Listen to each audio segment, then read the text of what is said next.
KRPA 1110 AM ਦੇ ਸਰੋਤਿਆਂ ਨੂੰ ਸੁਖਜੀਤ ਮੰਗਟ ਵੱਲੋਂ ਸਤਿ ਸ਼੍ਰੀ ਅਕਾਲ। 13 ਮਈ 2022 ਪ੍ਰੋਗਰਾਮ ਪੰਜਾਬੀ ਆਵਾਜ਼ 'ਚ ਤੁਹਾਡਾ ਸਵਾਗਤ ਹੈ। ਇਹ ਪ੍ਰੋਗਰਾਮ ਮੰਡੇ ਟੂ ਫਰਾਈਡੇ ਤੁਹਾਡੇ ਲਈ ਪੇਸ਼ ਕੀਤਾ ਜਾਂਦਾ ਹੈ ਡਾਕਟਰ ਸ਼ਿੰਦਰ ਫਾਲ ਤੇ ਮੇਰੇ ਵੱਲੋਂ। ਰੇਡੀਓ ਇੰਡੀਆ ਦੇ ਪ੍ਰੋਗਰਾਮਸ US ਤੇ ਕੈਨੇਡਾ 'ਚ ਤੁਸੀਂ ਸੁਣ ਸਕਦੇ ਹੋ KRPA 1110 AM ਤੇ ਦੁਨੀਆ ਭਰ 'ਚ ਪ੍ਰੋਗਰਾਮ ਸੁਣਨ ਲਈ ਵਿਜ਼ਿਟ ਕਰੋ ਸਾਡੀ ਵੈਬਸਾਈਟ radioindia.ca। ਸਟੂਡੀਓ ਦਾ ਨੰਬਰ ਹੈ 6045929191 6045929191। ਸਵਾਗਤ ਕਰਦੇ ਹਾਂ ਡਾਕਟਰ ਸ਼ਿੰਦਰ ਫਾਲ ਜੀ ਦਾ। ਡਾਕਟਰ ਸਾਹਿਬ, ਪ੍ਰੋਗਰਾਮ 'ਚ ਤੁਹਾਡਾ ਸਵਾਗਤ ਹੈ ਜੀ। Good morning. Good morning doctor ਸਾਹਿਬ, ਆਪਾਂ ਗੱਲਬਾਤ ਕੀਤੀ ਸੀ ਵੀ ਭਗਵੰਤ ਮਾਨ ਹੋਰਾਂ ਨੇ ਸੁਝਾਅ ਮੰਗੇ ਸੀ ਲੋਕਾਂ ਤੋਂ ਕਿ ਕਿਵੇਂ ਸਿੱਖਿਆ ਦੇ ਖੇਤਰ ਦੇ ਵਿੱਚ ਸੁਧਾਰ ਹੋ ਸਕਦਾ ਜੀ। ਹੁਣ ਜਿਹੜੇ ਪੰਜਾਬ ਦੇ ਵਿੱਤ ਮੰਤਰੀ ਹਰਪਾਲ ਚੀਮਾ, ਉਹਨਾਂ ਨੇ ਵੀ ਬਜਟ ਸੰਬੰਧੀ ਲੋਕਾਂ ਤੋਂ ਸੁਝਾਅ ਮੰਗੇ ਸੀ ਤੇ ਉਹਨਾਂ ਦਾ ਕਹਿਣਾ ਕਿ ਉਹਨਾਂ ਨੂੰ 20,000 ਤੋਂ ਵੱਧ ਲੋਕਾਂ ਨੇ ਪੋਰਟਲ ਅਤੇ ਲਿਖਤੀ ਸੁਝਾਅ ਭੇਜੇ ਨੇ। ਇਹਦੇ 'ਚ ਮੈਨੂੰ ਲੱਗਦਾ ਕਿ ਆਮ ਆਦਮੀ ਪਾਰਟੀ ਦੀ ਸਰਕਾਰ ਦੇ ਕੋਲ ਪਬਲਿਕ ਰਿਲੇਸ਼ਨਜ਼ ਆਫਿਸਰ ਜ਼ਿਆਦਾ ਹੀ ਆ ਜੀ। ਇੱਕ ਹੁੰਦੇ ਆ ਸੁਝਾਅ ਤੇ ਇੱਕ ਹੁੰਦੀਆਂ ਮੰਗਾਂ, ਉਹਨਾਂ ਦੋਹਾਂ ਦਾ ਅੰਤਰ ਹੈ। ਹਾਂਜੀ। ਜੇ ਤੁਸੀਂ ਇਹਨਾਂ ਦੇ ਪੋਰਟਲ ਤੇ ਦੇਖਦੇ ਆ ਨਾ, ਇਹ ਕਹਿੰਦੇ ਕਿ ਯੂਥ ਨੇ ਸੁਝਾਅ ਦਿੱਤੇ। ਸੁਝਾਅ ਦਾ ਬਜਟ ਕੀ ਹੈ? ਪਹਿਲੀ ਗੱਲ ਜੀ, ਬਜਟ ਤਾਂ ਐਕਸਪਰਟਸ ਜਿਹੜੇ ਫਾਈਨੈਂਸ ਮਿਨਿਸਟਰੀ ਵਾਲੇ ਉਹਨਾਂ ਨੂੰ ਪਤਾ ਹੋਣਾ ਜੀ। ਜਿਹੜੀ ਐਗਜ਼ੈਕਟਿਵ ਆ ਉਹਨੂੰ ਵੀ ਪਤਾ ਹੋਣਾ ਵੀ ਕਿੰਨੇ ਪੈਸੇ ਅਸੀਂ ਖਰਚਦੇ ਆ, ਕਿੰਨੇ ਆਉਂਦੇ ਆ। ਹਾਂਜੀ, ਪ੍ਰੋਪਰ ਐਨਾਲਿਸਿਸ ਤਾਂ ਉਹੀ ਕਰਦੇ ਆ। ਜਿਹੜੇ ਸੁਝਾਅ ਦਿੰਦੇ ਆ ਉਹਨਾਂ ਤੇ ਸੁਝਾਅ ਪੜ੍ਹ ਕੇ ਦੇਖੋ ਤੁਸੀਂ, ਉੱਥੇ ਲਿਖਿਆ ਆ ਸਕੂਲ ਸਾਡੇ ਚਾਹੀਦਾ ਆ, ਸਾਡੇ ਕਾਲਜ ਚਾਹੀਦਾ ਆ। ਇਹ ਹੈਗੀਆਂ ਮੰਗਾਂ ਤੇ ਮੰਗਾਂ ਨੂੰ ਸੁਝਾਅ ਸਮਝ ਰਹੇ ਆ। ਇਹ ਮੰਗਾਂ ਨੂੰ ਸੁਝਾਅ ਸਮਝ ਰਹੇ ਆ ਹਰਪਾਲ ਸਿੰਘ ਚੀਮਾ ਹੁਣੀ। ਹੁਣ ਇਸ਼ੂ ਹੈਗੀ ਆ ਬਜਟ ਕਿੱਦਾਂ ਪੇਸ਼ ਕਰਦੇ ਆ, ਕੀ ਗੱਲ ਹੈ ਉਹਦੇ ਵਿੱਚ ਬਜਟ ਦੇ ਵਿੱਚ। ਐਗਜ਼ੈਕਟਿਵ ਇੱਕ ਜਿਹੜੀ ਐਗਜ਼ੈਕਟਿਵ ਬੈਂਕ ਆ ਸਰਕਾਰ ਦਾ, ਸਿਰਫ ਉਹਨਾਂ ਮਿਨਿਸਟਰਸ ਦੇ ਡਿਪਾਰਟਮੈਂਟਸ ਨੂੰ ਪਤਾ ਹੁੰਦਾ ਕਿ ਅਸੀਂ ਕਿੰਨੇ ਪੈਸੇ ਖਰਚਦੇ ਹਾਂ ਜੀ। ਹੁਣ ਫਾਈਨੈਂਸ ਮਿਨਿਸਟਰੀ ਨੂੰ ਇਹ ਵੀ ਪਤਾ ਆ ਕਿ ਕਿਹੜੇ ਸੋਰਸ ਤੋਂ ਸਾਨੂੰ ਕਿੰਨੇ ਪੈਸੇ ਆਉਂਦੇ ਆ। ਹੁਣ ਜਿਹੜੇ ਸ਼ਰਾਬ ਤੋਂ ਆਉਂਦੇ ਆ, ਐਗਰੀਕਲਚਰ ਤੋਂ ਆਉਂਦੇ ਆ, ਇੰਡਸਟਰੀ ਤੋਂ ਆਉਂਦੇ ਆ, ਪਰਸਨਲ ਇਨਕਮ ਟੈਕਸ ਆ, ਜੋ ਵੀ ਇਹਨਾਂ ਨੂੰ ਆਉਂਦਾ ਉਹਨਾਂ ਨੂੰ ਹੀ ਪਤਾ ਹੁੰਦਾ। ਹਾਂਜੀ। ਜਿਹੜੇ ਸੁਝਾਅ ਦੇਣ ਵਾਲੇ ਇਹਨਾਂ ਨੂੰ ਤਾਂ ਪਤਾ ਨਹੀਂ ਹੈ ਜੀ। ਜਿਵੇਂ ਤੁਸੀਂ ਕਿਹਾ ਤਾਂ ਸਿਰਫ ਮੰਗਾਂ ਰੱਖੀਆਂ ਉਹਨਾਂ ਨੇ। ਇਹ ਤਾਂ ਮੰਗਾਂ ਰੱਖੀਆਂ ਹੈ ਨਾ। ਇਹ ਠੀਕ ਹੈ, ਮੰਗਾਂ ਤੁਸੀਂ ਕੰਸਲਟੇਸ਼ਨ ਕਰਦੇ ਆ, ਇੱਥੇ ਵੀ ਕਰਦੇ ਹੁੰਦੇ ਆ ਜੀ। ਤੁਸੀਂ ਇਹਨੂੰ ਸੰਪਰਕ ਕਰਦੇ ਆ ਲੋਕਾਂ ਨਾਲ, ਇੰਡਸਟਰੀ ਵਾਲਿਆਂ ਨਾਲ ਕਰਦੇ ਆ, ਐਗਰੀਕਲਚਰ ਨਾਲ ਕਰਦੇ ਆ, ਸਰਵਿਸ ਇੰਡਸਟਰੀ ਨਾਲ ਕਰਦੇ ਆ, ਸਾਰੇ ਵਰਗਾਂ ਨੂੰ ਪੁੱਛਦੇ ਆ ਕਿ ਤੁਹਾਨੂੰ ਕੀ ਚਾਹੀਦਾ ਜੀ, ਫਿਰ ਤੁਸੀਂ ਕੀ ਦੇਣ ਦੇ ਕਾਬਲ ਹੈ ਜੀ। ਸੋ ਵਿੱਤ ਮੰਤਰੀ ਦਾ ਕੰਮ ਹੈ ਫਰਸਟ ਆਫ ਆਲ ਪਤਾ ਕਰੇ ਕਿ ਕਿੰਨੇ ਪੈਸੇ ਸਾਨੂੰ ਆਉਂਦੇ ਆ। ਇੱਕ ਛੋਟੀ ਜਿਹੀ ਐਗਜ਼ਾਮਪਲ ਹੈ, ਮੈਂ ਤੁਹਾਨੂੰ ਦਿੰਦਾ ਮਿਸਾਲ ਹੈ। ਪੰਜਾਬ ਦਾ ਰੈਵਨਿਊ ਠੇਕਿਆਂ ਦੇ ਵਿੱਚੋਂ ਤੇ ਲਿਕਰ ਡਿਸਟ੍ਰੀਬਿਊਸ਼ਨ 'ਚੋਂ ਬਹੁਤ ਆਉਂਦਾ। ਹਾਂਜੀ। ਮਤਲਬ ਅਸੀਂ ਦੂਜੇ ਨੰਬਰ ਤੇ ਆ ਪਰ ਕੈਪੀਟਾ ਦੇ ਵਿੱਚ ਸ਼ਰਾਬ ਪੀਣ 'ਚ ਜੀ। ਪਹਿਲੇ ਨੰਬਰ ਤੇ ਕੇਰਲ ਵਾਲੇ ਆ, ਦੂਜੇ ਤੇ ਪੰਜਾਬ ਵਾਲੇ ਆ। ਹੁਣ ਪੰਜਾਬ ਦੇ ਵਿੱਚ 3 ਕਰੋੜ 18 ਲੱਖ ਲੋਕੀ ਰਹਿੰਦੇ ਆ। ਹਰਿਆਣੇ ਦੇ ਵਿੱਚ 2 ਕਰੋੜ 94 ਲੱਖ ਰਹਿੰਦੇ ਆ। ਉਹਨਾਂ ਨੂੰ ਰੈਵਨਿਊ ਜ਼ਿਆਦਾ ਆਉਂਦਾ ਹੈ ਠੇਕੇ ਤੋਂ, ਸਾਨੂੰ ਘੱਟ ਆਉਂਦਾ ਹੈ। ਸੋ ਵਿੱਤ ਮੰਤਰੀ ਨੇ ਜੇ ਧਿਆਨ ਦੇਣਾ ਤਾਂ ਇਹਨਾਂ ਗੱਲਾਂ ਨਾਲ ਦੇਣ ਵਾਲਾ ਹੈ ਕਿ ਸਾਡੇ ਕੌਣ ਖਾ ਰਿਹਾ ਪੈਸੇ ਜੀ। ਜੇ ਉਹ ਪੈਸੇ ਪੂਰੇ ਨਹੀਂ ਆ ਰਹੇ, ਕੋਈ ਨਾ ਕੋਈ ਤਾਂ ਗੜਬੜ ਹੈ ਨਾ। ਹਾਂਜੀ, ਐਨਾਲਿਸਿਸ ਤਾਂ ਉਹਨਾਂ ਦਾ ਹੋਣਾ ਚਾਹੀਦਾ, ਜਾਂਚ ਤਾਂ ਉਹਨਾਂ ਦੀ ਹੋਣੀ ਚਾਹੀਦੀ ਹੈ। ਲੋਕਾਂ ਨੇ ਸੁਝਾਅ ਤਾਂ ਦੇਣਾ ਨਹੀਂ ਜੀ। ਲੋਕ ਤਾਂ ਸਿਰਫ ਦੱਸ ਸਕਦੇ ਆ ਕਿ ਉਹ ਚਾਹੁੰਦੇ ਕੀ ਆ, ਉਹ ਕੀ ਚਾਹੁੰਦੇ ਆ। ਹੁਣ ਜਿਹੜੇ ਹਰ ਇੱਕ ਬਹੁਤ ਸੋਰਸਸ ਹੈਗੇ ਸਰਕਾਰ ਨੂੰ ਜਿਹੜੇ ਪੈਸੇ ਆਉਂਦੇ ਆ, ਫਿਰ ਅੱਛਾ ਪੈਸੇ ਉਹ ਖਰਚਦੇ ਕਿੱਦਾਂ ਉਹਨਾਂ ਨੂੰ ਪਤਾ ਹੈ।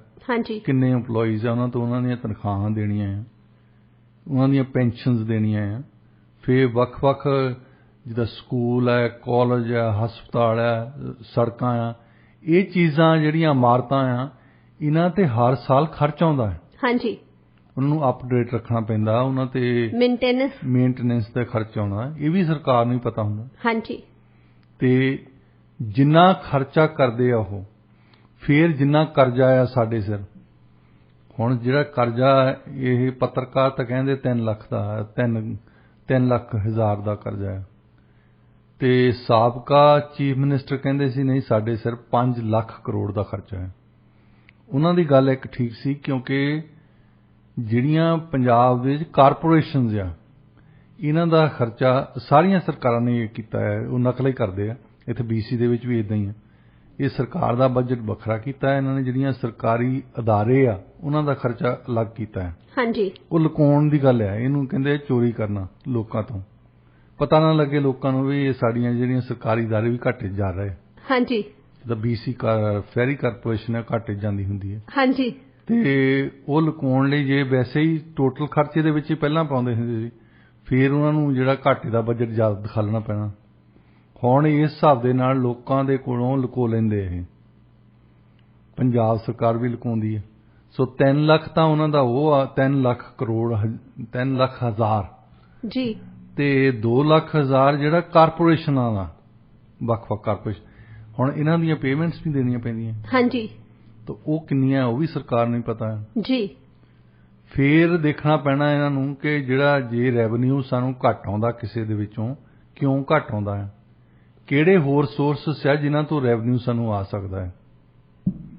ਜੀ, ਇਹ ਸੁਝਾਅ ਤਾਂ ਕਿਸੇ 11ਵੀਂ ਵਾਲੇ ਨੇ ਨਹੀਂ ਦੇਣੇ ਇਹਨਾਂ ਨੂੰ। ਜੀ ਬਿਲਕੁਲ ਡਾਕਟਰ ਉਹ ਤਾਂ ਇਹ ਕਹਿ ਸਕਦਾ ਕਿ ਮੇਰੇ ਸਕੂਲ ਦੇ ਵਿੱਚ ਕੈਮਿਸਟਰੀ ਦੀ ਲੈਬ ਹੈ ਨਹੀਂ, ਇਹ ਬਣਾਓ। ਮੰਗ ਰੱਖ ਸਕਦਾ, ਮੰਗ ਰੱਖ ਸਕਦਾ ਨਾ। ਇਹ ਮੰਗਾਂ ਨੂੰ ਰੱਖਣ ਦਾ ਤੇ ਸੁਝਾਅ ਦੇਣ ਦਾ ਹਰਪਾਲ ਸਿੰਘ ਚੀਮਾ ਨੂੰ ਇੱਕ ਹੁਣ ਨਵੇਂ ਜਿਹੜੇ MLA ਬਣੇ ਆ ਨਾ, ਉਹਨਾਂ ਨੂੰ ਕਹਿੰਦੇ ਕਿ ਟ੍ਰੇਨਿੰਗ ਦੇਣੀ ਹੈ। ਹਾਂਜੀ, ਇਹਨਾਂ ਨੂੰ ਮੰਤਰੀਆਂ ਨੂੰ ਵੀ ਟ੍ਰੇਨਿੰਗ ਦੇਣੀ ਚਾਹੀਦੀ ਹੈ ਔਰ ਉਹਨਾਂ ਨੂੰ ਵੋਕੈਬਲਰੀ ਵੀ ਸਿਖਾਉਣੀ ਚਾਹੀਦੀ ਹੈ ਵੀ ਮੰਗਾਂ ਕੀ ਹੁੰਦੀਆਂ, ਸੁਝਾਅ ਕੀ ਹੁੰਦੇ ਆ। ਜੀ, ਸੁਝਾਅ ਜਿਹੜੇ ਬਜਟ ਦੇ ਆ, ਬਜਟ ਬਹੁਤ ਕੰਪਲਿਕੇਟਡ ਚੀਜ਼ ਹੈ। ਜੀ, ਬਹੁਤੇ ਤਾਂ MLA ਆ ਜਿਨ੍ਹਾਂ ਨੂੰ ਪਤਾ ਹੀ ਨਹੀਂ ਹੁੰਦਾ ਬਜਟ ਕੀ ਚੀਜ਼ ਹੈ। ਜੀ ਬਿਲਕੁਲ ਡਾਕਟਰ ਸਾਹਿਬ, ਸਹੀ ਕਿਹਾ ਤੁਸੀਂ। ਤੇ ਫਿਰ ਜਿਹੜੇ ਤੁਸੀਂ ਸੁਝਾਅ ਕਿਹਨਾਂ ਤੋਂ ਮੰਗ ਰਹੇ ਆਮ ਲੋਕਾਂ ਤੋਂ, ਆਮ ਲੋਕਾਂ ਤੋਂ, ਉਹ ਮੰਗਾਂ ਦਿੰਦੇ ਆ। ਤੇ ਮੰਗਾਂ ਦੇਖ ਲਓ, ਮੰਗਾਂ ਦਾ ਤੁਹਾਨੂੰ ਪਤਾ ਹੀ ਆ, ਸਾਰੇ ਜਿਹੜੇ ਸਟੂਡੈਂਟਸ ਆ ਉਹਨਾਂ ਦੀ ਹੋਰ ਮੰਗ ਆ, ਜਿਹੜੇ ਕੋਈ ਡਰਾਈਵਰਸ ਹੋਣੇ ਉਹਨਾਂ ਦੀ ਕੋਈ ਹੋਰ ਮੰਗ ਆ, ਐਗਰੀਕਲਚਰ ਵਾਲੇ ਕਿਸਾਨਾਂ ਨੇ ਹੁਣ ਹੋਰ ਮੰਗ ਕੀਤੀ ਆ, ਇੰਡਸਟਰੀ ਵਾਲਿਆਂ ਦੀ ਆਪਣੀ ਮੰਗ ਆ। ਇਹਨੂੰ ਕੰਪਲਿਕੇਟ ਨਹੀਂ ਕਰਨ ਦੀ ਲੋੜ। ਸੋ ਬਜਟ ਦੇ ਵਿੱਚ ਉਹਨਾਂ ਨੇ ਫਿਰ ਕਹਿਤਾ ਕਿ ਟੈਕਸ ਫ੍ਰੀ ਬਜਟ ਹੋਊਗਾ। ਹਾਂਜੀ, ਹੁਣ ਜਿਹੜਾ ਟੈਕਸ ਫ੍ਰੀ ਬਜਟ ਤੁਸੀਂ ਕਿੱਦਾਂ ਕਰ ਸਕਦੇ ਹੋ ਸਰ? ਟੈਕਸ ਫ੍ਰੀ ਬਜਟ ਦਾ ਮਤਲਬ ਕਹਿਣਾ ਉਹਨਾਂ ਨੂੰ ਇਹ ਚਾਹੀਦਾ ਸੀ ਵੀ ਨਵੇਂ ਟੈਕਸ ਨਹੀਂ ਲਾਉਣੇ ਜਾਣੇ। ਹਾਂਜੀ, ਬਿਕਾਜ਼ ਜਦੋਂ ਟੈਕਸ ਫ੍ਰੀ ਬਜਟ ਕਹਿੰਦੇ ਆ ਉਦੋਂ ਤਾਂ ਫਿਰ ਇੱਕ ਕਨਫਿਊਜ਼ਨ ਪੈਦਾ ਹੋ ਜਾਂਦੀ ਹੈ ਨਾ ਕਿ ਸ਼ਾਇਦ ਇਹ ਟੈਕਸ ਹੀ ਸਾਰਾ ਕੁਝ ਹੀ ਖਤਮ ਹੋ ਰਿਹਾ। ਜੇ ਟੈਕਸ ਖਤਮ ਕਰਦੇ ਤਾਂ ਹਰਪਾਲ ਸਿੰਘ ਚੀਮਾ ਨੇ ਰਾਤ ਨੂੰ ਕੰਮ ਕਰਕੇ ਪੈਸੇ ਲਿਆਉਣੇ। ਜੀ ਬਿਲਕੁਲ। ਜੇ ਟੈਕਸ ਫ੍ਰੀ ਕਹਿਣਾ ਤੁਸੀਂ, ਟੈਕਸ ਨਵੇਂ ਨਹੀਂ ਲਾਉਣੇ, ਇਹ ਜੁਦੀ ਗੱਲ ਹੈ। ਟੈਕਸ ਫ੍ਰੀ ਨਹੀਂ ਹੈ, ਟੈਕਸਸ ਵਾਲਾ ਹੀ ਬਜਟ ਹੈ। ਕਿਉਂਕਿ ਦੇਖੋ ਡਾਕਟਰ ਸਾਹਿਬ, ਜਦੋਂ ਉਹਨਾਂ ਨੇ ਕਿਹਾ ਸੀ ਕਿ ਟੈਕਸ ਫ੍ਰੀ ਬਜਟ ਹੋਊਗਾ, ਜੇ ਆਪਾਂ ਦੇਖਦੇ ਹਾਂ ਸਾਰੇ ਜਿਹੜੇ ਨਿਊਜ਼ ਵੈਬਸਾਈਟਸ ਦੇਖਦੇ ਹਾਂ, ਹਰ ਇੱਕ ਨੇ ਹੈਡਲਾਈਨ ਹੀ ਇਹ ਬਣਾਈ ਕਿ ਪੰਜਾਬ ਦਾ ਬਜਟ ਟੈਕਸ ਫ੍ਰੀ ਹੋਵੇਗਾ।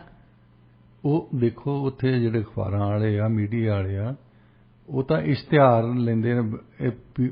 ਪੰਜਾਬ ਦੀ ਸਰਕਾਰ ਬਹੁਤ ਜ਼ਿਆਦਾ ਇਸ਼ਤਿਹਾਰ ਦਿੰਦੀ ਹੈ ਜੀ। ਕੋਈ ਨਾ ਕੋਈ ਦਿਨ ਆਇਆ ਰਹਿੰਦਾ, ਭਗਵੰਤ ਮਾਨ ਨੇ ਹੱਥ ਜੋੜੇ ਹੁੰਦੇ ਆ, ਪੀਲੀ ਪੱਗ ਬੰਨੀ ਹੁੰਦੀ ਉਹਦੀ, ਤੇ ਮੇਰਾ ਖਿਆਲ ਹੌਲੀ ਹੌਲੀ ਉਹਦੀ ਸਿਸਟਰ ਵੀ ਇਦਾਂ ਕਰਨ ਲੱਗ ਪਊਗੀ ਚੁੰਨੀ ਲੈ ਕੇ। ਉਹ ਵੀ ਕਾਫੀ ਬਿਆਨ ਦਿੰਦੇ ਆ, ਬਹੁਤ ਬਿਆਨ ਦਿੰਦੇ ਆ। ਇੱਕ ਬਿਆਨ ਮੈਂ ਪੜ੍ਹਦਾ ਉਹਨਾਂ ਦਾ ਕੱਲ ਦਾ CM ਦਾ, ਉਹਨਾਂ ਨੇ ਸਖਤ ਚੇਤਾਵਨੀ ਦਿੱਤੀ ਨਸ਼ਾ ਤਸਕਰਾਂ ਨੂੰ। ਮੈਂ ਕਿਹਾ ਮੈਨੂੰ ਅੱਜ ਤਾਈਂ ਪਤਾ ਹੀ ਨਹੀਂ ਲੱਗਾ ਵੀ ਨਸ਼ਾ ਤਸਕਰ ਪਹਿਲਾਂ ਅਖਬਾਰ ਪੜ੍ਹ ਕੇ ਫਿਰ ਡਰੱਗ ਵੇਚਣ ਜਾਂਦੇ ਆ।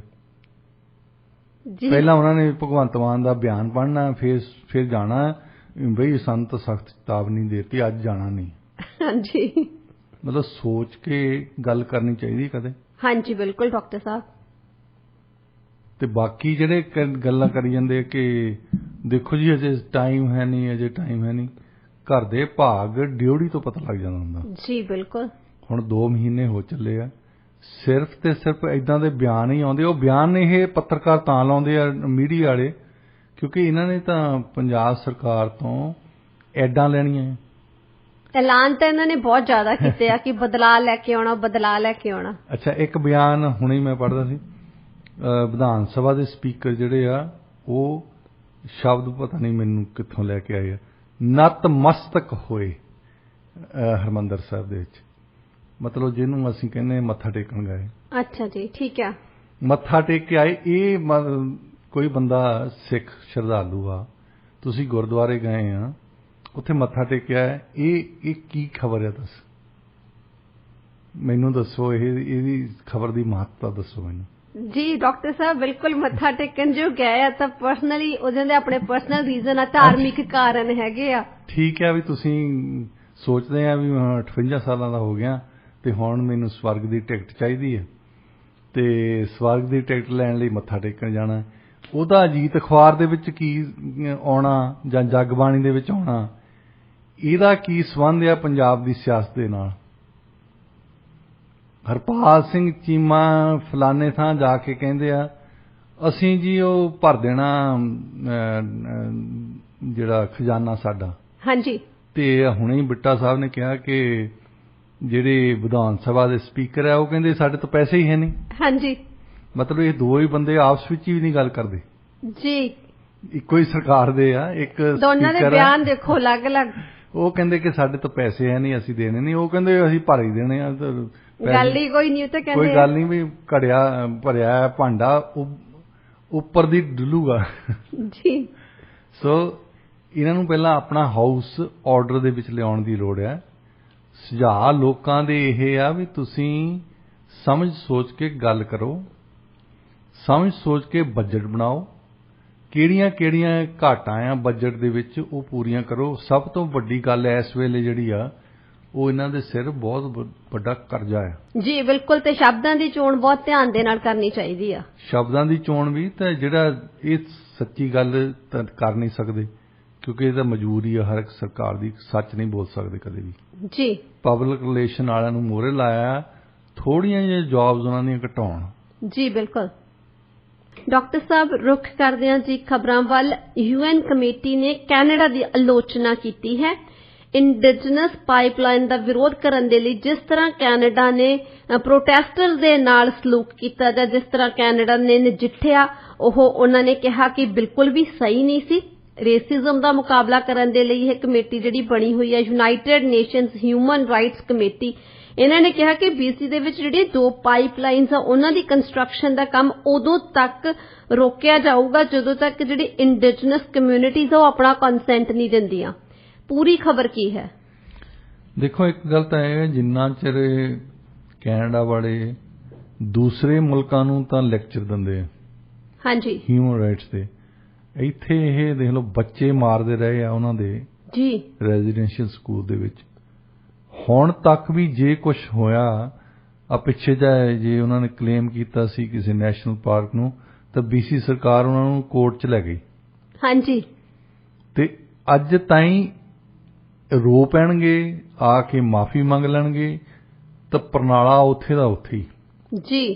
ਹੁਣ ਜਿਹੜੀਆਂ 2 ਸਾਡੇ ਪਾਈਪਲਾਈਨ ਦੀ ਗੱਲ ਕਰਦੀ ਹੈ UN ਵਾਲੇ, ਉਹ ਇੱਕ ਤਾਂ ਹੈਗੀ ਗੈਸ ਲਿੰਕ। ਹਾਂ, ਇਹਨੂੰ ਕਹਿੰਦੇ ਗੈਸ ਲਿੰਕ। ਹਾਂ, ਕਿਟੀਮੈਟ ਤਾਂ ਹੀ ਆਉਣੀ ਆ, ਉਹ ਨਾਰਥ ਦੇ ਵਿੱਚੋਂ ਸਾਡੇ ਉੱਤਰ ਦੇ ਵਿੱਚ ਫ੍ਰੈਕਿੰਗ ਕਰਦੇ ਇਹ। ਹਾਂਜੀ। ਤੇ ਉਹ ਫ੍ਰੈਕਿੰਗ ਆਪਣੇ ਆਪ ਵੀ ਡੇਂਜਰਸ ਹੈ ਵੈਸੇ। ਉਹ ਕਈ ਜਗ੍ਹਾ ਤੇ ਜਿੱਦਾਂ ਸਮਝ ਲਓ ਭੁਚਾਲ ਆ ਗਿਆ ਹੁੰਦਾ, ਇਦਾਂ ਦੀ ਹਾਲਾਤ ਹੋ ਜਾਂਦੇ ਆ। ਹਾਂਜੀ। ਤੇ ਉਹਦੇ ਨਾਲ ਉਹ ਕਈਆਂ ਜਗ੍ਹਾ ਤੋਂ ਬਹੁਤ এনवायरमेंटली ਸੈਂਸਿਟਿਵ ਏਰੀਆ ਹੈ ਜੀ, ਜਿੱਥੇ ਵਾਤਾਵਰਣ ਦੇ ਵਿੱਚ ਰਾਹ ਦੇ ਵਿੱਚ ਕੋਈ ਪੌਦੇ, ਕੋਈ ਪੰਛੀ, ਕੋਈ ਇਦਾਂ ਦੀਆਂ ਚੀਜ਼ਾਂ ਆਉਂਦੀਆਂ ਆ, ਜਾਂ ਨੇਟਿਵ ਲੋਕਾਂ ਦੇ ਕੋਈ ਇਤਿਹਾਸਕ ਰਵਾਇਤੀ ਜਿਹੜੀਆਂ ਜਗ੍ਹਾ ਜਿਨ੍ਹਾਂ ਨੂੰ ਉਹ ਮੰਨਦੇ ਆ ਉਹਦੇ ਵਿੱਚ ਦੀ ਨਿਕਲਦੀ ਉਹ ਪਾਈਪਲਾਈਨ। ਹਾਂਜੀ। ਦੂਸਰੀ ਹੈਗੀ ਟਰਾਂਸ ਮਾਊਂਟਨ ਪਾਈਪਲਾਈਨ। ਇਹ ਆਉਂਦੀ ਅਲਬਰਟਾ ਤੋਂ ਆਇਲ ਲੈ ਕੇ ਜੀ, ਇਹਨੇ ਜਾਣਾ ਬ੍ਰੌਡ ਇਨਲੈਟ ਤਾਈਂ ਇੱਥੇ ਵੈਨਕੂਵਰ ਦੇ ਵਿੱਚ ਜੀ। ਹੁਣ ਬ੍ਰੌਡ ਇਨਲੈਟ ਤੇ ਤੁਸੀਂ ਜਾ ਕੇ ਦੇਖੋ, ਪਿੱਛੇ ਅਸੀਂ ਬਹੁਤ ਸਾਲ ਹੋ ਗਏ ਜਿੱਦਾਂ ਕਹਿ ਲਓ ਕਿ ਉਹਨੂੰ ਗੰਦਾ ਨਾਲਾ ਹੀ ਬਣਾਤਾ। ਇੱਕ ਜ਼ਮਾਨਾ ਹੁੰਦਾ ਸੀ ਉੱਥੇ ਜਿਹੜੇ ਨੇਟਿਵ ਲੋਕੀ ਰਹਿੰਦੇ ਹੁੰਦੇ ਸੀ, ਬ੍ਰੌਡ ਇਨਲੈਟ ਦੇ ਵਿੱਚੋਂ 90% ਖਾਣਾ ਉਹਨਾਂ ਦਾ ਉੱਥੋਂ ਆਉਂਦਾ ਹੁੰਦਾ ਸੀ ਜੀ। ਫਿਸ਼ਿੰਗ ਕਰਦੇ ਸੀ। ਹਾਂਜੀ। ਹਰ ਤਰ੍ਹਾਂ ਦੀ ਕਰੈਬ ਕੱਢਦੇ ਸੀ ਉੱਥੋਂ, ਤੇ ਹੁਣ ਉੱਥੋਂ ਕੱਖ ਨਹੀਂ ਮਿਲਦਾ ਜੀ। ਬਿਲਕੁਲ ਪੋਲੂਟਡ ਵਾਟਰ ਹੈ। ਸੋ ਉਹਦੇ ਬਾਰੇ ਹੁਣ ਜਿਹੜੀ ਗੈਸ ਲਿੰਕ ਵਾਲੀ ਆ ਕਿਟੀਮੈਟ ਤਾਈਂ ਆਉਣੀ ਆ ਉਹ ਇੰਟਰਨੈਸ਼ਨਲ ਮਾਰਕੀਟ ਲਈ ਕਰਦੇ ਆ ਨਾ ਵੀ ਅਸੀਂ ਭੇਜਣ ਯੋਗੇ ਹੋਵਾਂਗੇ। ਹਾਂਜੀ, ਇਹ ਵੀ ਜਿਹੜੀ ਟਰਾਂਸ ਮਾਊਂਟਨ ਵੀ ਇਸੇ ਕਰਕੇ ਕਰਦੇ ਆ ਕਿ ਅਸੀਂ ਆਇਲ ਬਾਹਰ ਭੇਜ ਸਕਦੇ ਹਾਂ। ਹੁਣ ਇਹ ਬਹੁਤ ਸੈਂਸਿਟਿਵ ਜਗ੍ਹਾ ਤੋਂ ਖਾਸ ਤੌਰ ਤੇ এনवायरमेंटलिस्ट ਤੇ ਫਰਸਟ ਨੇਸ਼ਨਸ, ਹੁਣ ਗੈਸ ਲਿੰਕ ਵਾਲੀ ਜਿਹੜੀ ਸੀਗੀ ਨਾਰਥ ਵਿੱਚੋਂ ਆ ਰਹੀ, ਉਹਦੇ ਵਿੱਚੋਂ ਰਾਹ ਦੇ ਵਿੱਚ ਕਈ ਨੇਸ਼ਨਸ ਆਉਂਦੀਆਂ ਫਰਸਟ ਨੇਸ਼ਨਸ ਨੂੰ। ਹਾਂਜੀ, 5 ਨੇ ਤਾਂ ਇਹਨਾਂ ਨੇ ਐਗਰੀਮੈਂਟ ਕਰ ਲਿਆ ਕਿਉਂਕਿ ਇਹਨਾਂ ਨੇ ਪੈਸੇ ਦੇਤੇ ਉਹਨਾਂ ਨੂੰ, ਤੇ ਉਹਨਾਂ ਨੂੰ ਇਹ ਵੀ ਕਹਿਤਾ ਵੀ ਤੁਸੀਂ ਪਾਰਟਨਰ ਆ ਸਾਡੇ। ਤੇ ਇੱਕ 6ਵੀਂ ਨੇਸ਼ਨ ਨਹੀਂ ਮੰਨਦੀ, ਉਹ ਕਹਿੰਦੇ ਕਿ ਅਸੀਂ ਸਾਈਨ ਕਰਨੇ ਜੀ। ਤਾਂ ਉਹੋ ਹੀ ਬੰਦੇ ਪ੍ਰੋਟੈਸਟ ਕਰ ਰਹੇ ਸੀ ਉੱਥੇ, ਜਿਨ੍ਹਾਂ ਦੇ ਉਹਨੂੰ RCMP ਨੇ ਜਾ ਕੇ ਹਟਾਇਆ। ਜੀ, RCMP ਨੇ ਹਟਾਇਆ ਕਿ ਉਹਨਾਂ ਨੇ ਉਹਨਾਂ ਨੂੰ ਬਹੁਤ ਜ਼ਿਆਦਾ ਧਮਕਾਇਆ ਤੇ ਸਖਤੀ ਵਰਤੀ ਕਾਫੀ ਜ਼ਿਆਦਾ ਉਹਨਾਂ ਦੇ ਅਗੇਂਸਟ। ਤਾਂ ਹੀ ਆ ਕਮੇਟੀ ਨੇ ਇੱਕ ਲੈਟਰ ਵੀ ਲਿਖੀ ਆ ਜੀ। ਉਹ ਇਹਦੇ ਵਿੱਚ ਜੇ ਤੁਸੀਂ ਟਰਾਂਸ ਮਾਊਂਟਨ ਦੀ ਵੀ ਗੱਲ ਕਰਦੇ ਆ ਨਾ, ਜਿਹਨੇ ਤੇਲ ਲੈ ਕੇ ਆਉਣਾ, ਵੈਸੇ ਤਾਂ safe way of transportation oil ਨੂੰ ਟਰਾਂਸਪੋਰਟ ਕਰਨ ਲਈ ਸਭ ਤੋਂ ਵਧੀਆ ਤਾਂ ਪਾਈਪਲਾਈਨ ਹੀ ਹੈ। ਹੁਣ ਪਾਈਪਲਾਈਨ ਦੀ ਪ੍ਰੋਬਲਮ ਇਹ ਆਉਂਦੀ ਹੈ, ਇਹ ਬਹੁਤ এনवायरमेंटली ਸੈਂਸਿਟਿਵ ਏਰੀਆ ਦੇ ਵਿੱਚੋਂ ਨਿਕਲਦੀ ਹੈ ਜੀ, ਔਰ ਕਈਆਂ ਜਗ੍ਹਾ ਤੇ ਬਹੁਤ ਮਹੱਤਵਪੂਰਨ ਜਿਹੜੀਆਂ ਉਹਨਾਂ ਦੀਆਂ ਨੇਟਿਵ ਲੋਕਾਂ ਦੀਆਂ ਕਬਰਾਂ ਹੁੰਦੀਆਂ ਆ, ਕਈਆਂ ਜਗ੍ਹਾ ਤੇ, ਕਈਆਂ ਤੇ ਉਹਨਾਂ ਦੀ ਪੂਜਣਯੋਗ ਹੋਰ ਜਗ੍ਹਾ ਹੁੰਦੀ ਹੈ ਜਿਹੜੀ ਉਹ ਟੱਚ ਨਹੀਂ ਕਰਨੀ ਦੇਣੀ ਚਾਹੁੰਦੇ। ਹੁਣ ਇੱਕ ਟਰਾਂਸ ਮਾਊਂਟਨ ਇੱਥੇ ਜੇ ਤੁਸੀਂ ਕੈਮਲੂਸ ਜਾਂਦੇ ਨਾ, ਕੈਮਲੂਸ ਦੇ ਵਿੱਚ ਸਤੰਬਰ ਅਕਤੂਬਰ ਨੂੰ ਸੈਮਨ ਫਿਸ਼ ਜਾਂਦੀ ਹੈ। ਸੈਮਨ ਫਿਸ਼ ਜਿਹੜੀ ਆ ਕਰੰਟ ਦੇ ਅਗੇਂਸਟ ਤਰਦੀ ਹੈ। ਵੈਸੇ ਜੇ ਥੱਲੇ ਨੂੰ ਪਾਣੀ ਆਉਂਦਾ ਤਾਂ ਇਹ ਤਾਂ ਨੂੰ ਚੜ੍ਹਦੀ ਹੈ ਜੀ। ਇਹ ਉੱਥੇ ਜਾ ਕੇ ਐਡਮ ਰਿਵਰ ਆ ਉੱਥੇ ਇੱਕ, ਤੇ ਇਹ ਨਜ਼ਾਰਾ ਵੈਸੇ ਦੇਖਣ ਵਾਲਾ ਹੀ ਹੁੰਦਾ। ਉਹ ਇੰਨੀ ਸੋਹਣੀ ਲੱਗਦੀ ਆ ਸੈਮਨ ਦਾ, ਕਿਉਂਕਿ ਰੰਗ ਆ ਉਹਨਾਂ ਦਾ ਪਿੰਕ ਜਿਹਾ ਰੰਗ ਆ ਜੀ, ਤੇ ਪਾਣੀ ਉੱਥੇ ਬੜਾ ਕਲੀਅਰ ਹੈ, ਬਹੁਤ ਸਾਫ਼ ਸੁਥਰਾ ਪਾਣੀ। ਹਾਂਜੀ। ਤੇ ਉਹਦੇ ਵਿੱਚ ਸੈਮਨ ਜਾਂਦੀਆਂ, ਉੱਥੇ ਲੱਖਾਂ ਹੀ ਸੈਮਨ ਹੁੰਦੀਆਂ, ਇਹ ਆਂਡੇ ਦੇਣ ਜਾਂਦੀਆਂ ਉੱਥੇ, ਤੇ ਉਹ ਬਹੁਤ ਸੋਹਣੀਆਂ ਲੱਗਦੀਆਂ ਸੈਮਨ ਰਨ ਨੂੰ ਦੇਖਣ ਨੂੰ। ਟੂਰਿਸਟ ਬਹੁਤ ਆਉਂਦੇ ਉੱਥੇ, ਤੇ ਇਹ ਪਾਈਪਲਾਈਨ ਉਧਰ ਦੀ ਲੈ ਕੇ ਆਉਂਦੇ ਆ। ਤੇ ਉੱਥੇ ਹੁਣ ਸੈਂਸਿਟਿਵ এনवायरमेंटल ਇਸ਼ੂ ਆ ਇੱਕ, ਤੋ ਇਸ ਕਰਕੇ ਫਰਸਟ ਨੇਸ਼ਨਸ এনवायरमेंटलिस्ट ਉਹ ਇਕੱਠੇ ਰਲੇ ਹੋਏ ਆ ਵੀ ਇਧਰ ਦੀ ਨਿਕਲ ਨਹੀਂ ਦੇਣੀ ਅਸੀਂ ਜੀ। ਤਾਂ ਉਹਦੇ ਨਾਲ ਸਖਤੀ ਉਦਾਂ ਹੀ ਕਰਦੇ ਜਿੱਦਾਂ ਪਹਿਲਾਂ ਕਰਦੇ ਹੁੰਦੇ ਸੀ। ਨਾਰਥ ਵੈਸਟ ਫਰੰਟੀਅਰ ਪੁਲਿਸ ਇਸੇ ਕਰਕੇ ਬਣਾਈ ਸੀ ਕਿ ਨੇਟਿਵ ਲੋਕਾਂ ਨੂੰ ਦਬਾਉਣਾ ਹੈ। ਤੇ ਹੁਣ ਵੀ ਨੋਟਿਸ ਇਹ ਕੀਤਾ UN ਨੇ ਕਿ ਤੁਹਾਡਾ ਜਿਹੜਾ ਤਰੀਕਾ ਆ, ਤੁਸੀਂ ਇਹਨਾਂ ਦੇ ਨਾਲ ਨੈਗੋਸ਼ੀਏਟ ਕਰੋ ਜੀ, ਬੈਠ ਕੇ ਗੱਲਬਾਤ ਕਰੋ। ਜੇ ਮੰਨਦੇ ਆ ਤਾਂ ਫਿਰ ਠੀਕ ਹੈ, ਨਹੀਂ ਮੰਨਦੇ ਤਾਂ ਨਹੀਂ ਜੀ। ਇਹ ਥੋੜ੍ਹਾ ਆ ਕਿ ਉਹਨਾਂ ਨੇ ਪ੍ਰੋਟੈਸਟ ਕੀਤਾ, ਤੁਸੀਂ RCMP ਭੇਜਤੀ, ਇਹਨਾਂ ਨੂੰ ਚੱਕ ਕੇ ਲੈ ਗਏ। ਉੱਥੇ ਸਖਤੀ ਕਾਫੀ ਜ਼ਿਆਦਾ ਵਰਤੀ। ਐਕਚੁਅਲੀ UN ਕਮੇਟੀ ਨੇ ਜਿਹੜੀ ਲੈਟਰ ਵੀ ਲਿਖੀ ਸੀ ਡਾਕਟਰ ਸਾਹਿਬ, BC ਸਰਕਾਰ ਤੇ ਫੈਡਰਲ ਸਰਕਾਰ ਚੁੱਪ ਹੈ, ਇਹਨਾਂ ਨੇ ਕੋਈ ਵੀ ਉਹਦੇ ਤੇ ਕੋਈ ਵੀ ਆਪਣਾ ਜਵਾਬ ਨਹੀਂ ਦਿੱਤਾ, ਕੋਈ ਕਮੈਂਟ ਹੀ ਨਹੀਂ ਕੀਤਾ। ਇਹਦੇ ਵਿੱਚ ਆ ਹਿਪੋਕ੍ਰੇਸੀ ਜੀ। BC ਸਰਕਾਰ ਵੀ ਜਿਹੜੇ ਬਿਆਨ ਦਿੰਦੀ ਆ ਨਾ, ਇਹ ਏਦਾਂ ਬਿਆਨ ਦਿੰਦੇ ਹੁੰਦੇ ਜਿੱਦਾਂ ਮੋਜ਼ਸ ਬੋਲਦਾ ਹੁੰਦਾ ਵੀ ਰੱਬ ਦਾ ਕੋਈ ਭਗਤ ਬਹੁਤ ਵੱਡਾ, ਤੇ ਇਦਾਂ ਹੀ ਫੈਡਰਲ ਸਰਕਾਰ ਹੈ। ਤੇ ਇਹਦੇ ਪਿੱਛੇ ਇਹਨਾਂ ਦਾ ਰਾਜ਼ ਇਹ ਆ, ਜਿੱਦਾਂ ਟਰਾਂਸ ਮਾਊਂਟਨ ਪਾਈਪਲਾਈਨ ਹੈ, ਪਹਿਲਾਂ ਤਾਂ ਪ੍ਰਾਈਵੇਟ ਇੰਡਸਟਰੀ ਦੇ ਹੱਥ ਸੀ। ਇਹ ਕਿੰਡਰ ਮੋਰਗਨ ਨਾਂ ਦੀ ਕੰਪਨੀ ਸੀ ਉਹ, ਹਾਂਜੀ।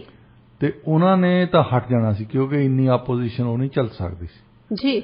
ਫਿਰ ਫੈਡਰਲ ਸਰਕਾਰ ਆ ਗਈ ਜਿਹੜੀ ਆਪਣੇ ਆਪ ਨੂੰ ਵਾਤਾਵਰਣ ਦੇ ਹੱਕ 'ਚ ਸਮਝਦੀ ਆ, ਹਾਂਜੀ। ਵਾਤਾਵਰਣ ਪ੍ਰੇਮੀ ਕਹਿੰਦੇ ਆਪਣੇ ਕਹਿੰਦੇ ਆ, ਦੂਜਿਆਂ ਤੇ ਅਟੈਕ ਕਰਦੇ ਆ, ਹਾਂਜੀ। ਇਹਨਾਂ ਨੇ $4500 ਮਿਲੀਅਨ ਦੀ ਖਰੀਦ ਲਈ ਉਹ ਜੀ, ਪਰ ਉਹ ਕੰਪਲੀਟ ਉਹ ਵੀ ਨਹੀਂ ਹੋਣੀ ਇਹਨਾਂ ਤੋਂ ਜੀ। ਪਰ ਵਾਅਦਾ ਇਹਨਾਂ ਨੇ ਇਹ ਕੀਤਾ ਕਿ ਅਸੀਂ ਲਵਾਂਗੇ, ਅਸੀਂ ਉਹ ਪੂਰੀ ਕਰਾਂਗੇ, ਕਿਉਂਕਿ ਕੈਨੇਡਾ ਦੇ ਵਿੱਚ ਇੱਕ ਕਲੌਜ਼ ਆ ਜਿਹਨੂੰ ਅਸੀਂ ਕਹਿੰਦੇ ਪੌਕ ਕਲੌਜ਼, ਇਹਦੇ ਵਿੱਚ ਸੰਵਿਧਾਨ ਦੇ ਵਿੱਚ piece, order and good governance. ਉਹਦੇ ਹਿਸਾਬ ਦੇ ਨਾਲ ਜੇ ਕੋਈ ਫੈਡਰਲ ਸਰਕਾਰ ਕਿਸੇ ਵੀ ਚੀਜ਼ ਨੂੰ, ਜਿੱਦਾਂ ਇੱਥੇ ਯਾਰਕ ਸੈਂਟਰ ਨੂੰ ਕਹਿਣ ਵੀ ਇੱਥੇ ਹਾਈਵੇ ਬਣਾਉਣਾ, ਤੁਸੀਂ ਜਾ ਕੇ ਕਹੋਗੇ ਅਸੀਂ ਕੋਰਟ 'ਚ ਨਹੀਂ ਅਸੀਂ ਨਹੀਂ ਬਣਾਉਣ ਦੇਣਾ, ਉਹ ਸਿਰਫ ਉਹਨਾਂ ਨੇ ਇੰਨਾ ਹੀ ਲਿਖਣਾ ਕਿ ਨੈਸ਼ਨਲ ਇੰਟਰਸਟ ਇਹ ਆ ਵੀ ਇੱਥੇ ਹਾਈਵੇ ਬਣਨਾ ਚਾਹੀਦਾ ਜੀ। ਸਭ ਕੁਝ ਢਾ ਦੇਣਗੇ ਆ ਕੇ, ਹਾਂਜੀ। ਕੋਈ ਨਹੀਂ ਕੁਝ ਕਰ ਸਕਦਾ ਜੀ। ਤੇ ਇਸੇ ਤਰ੍ਹਾਂ ਉਹਨਾਂ ਨੇ ਨੈਸ਼ਨਲ ਕਲੌਜ਼ ਲਾਉਣ ਦੀ ਕੋਸ਼ਿਸ਼ ਕੀਤੀ ਟਰਾਂਸ ਮਾਊਂਟਨ ਪਾਈਪਲਾਈਨ ਨੂੰ।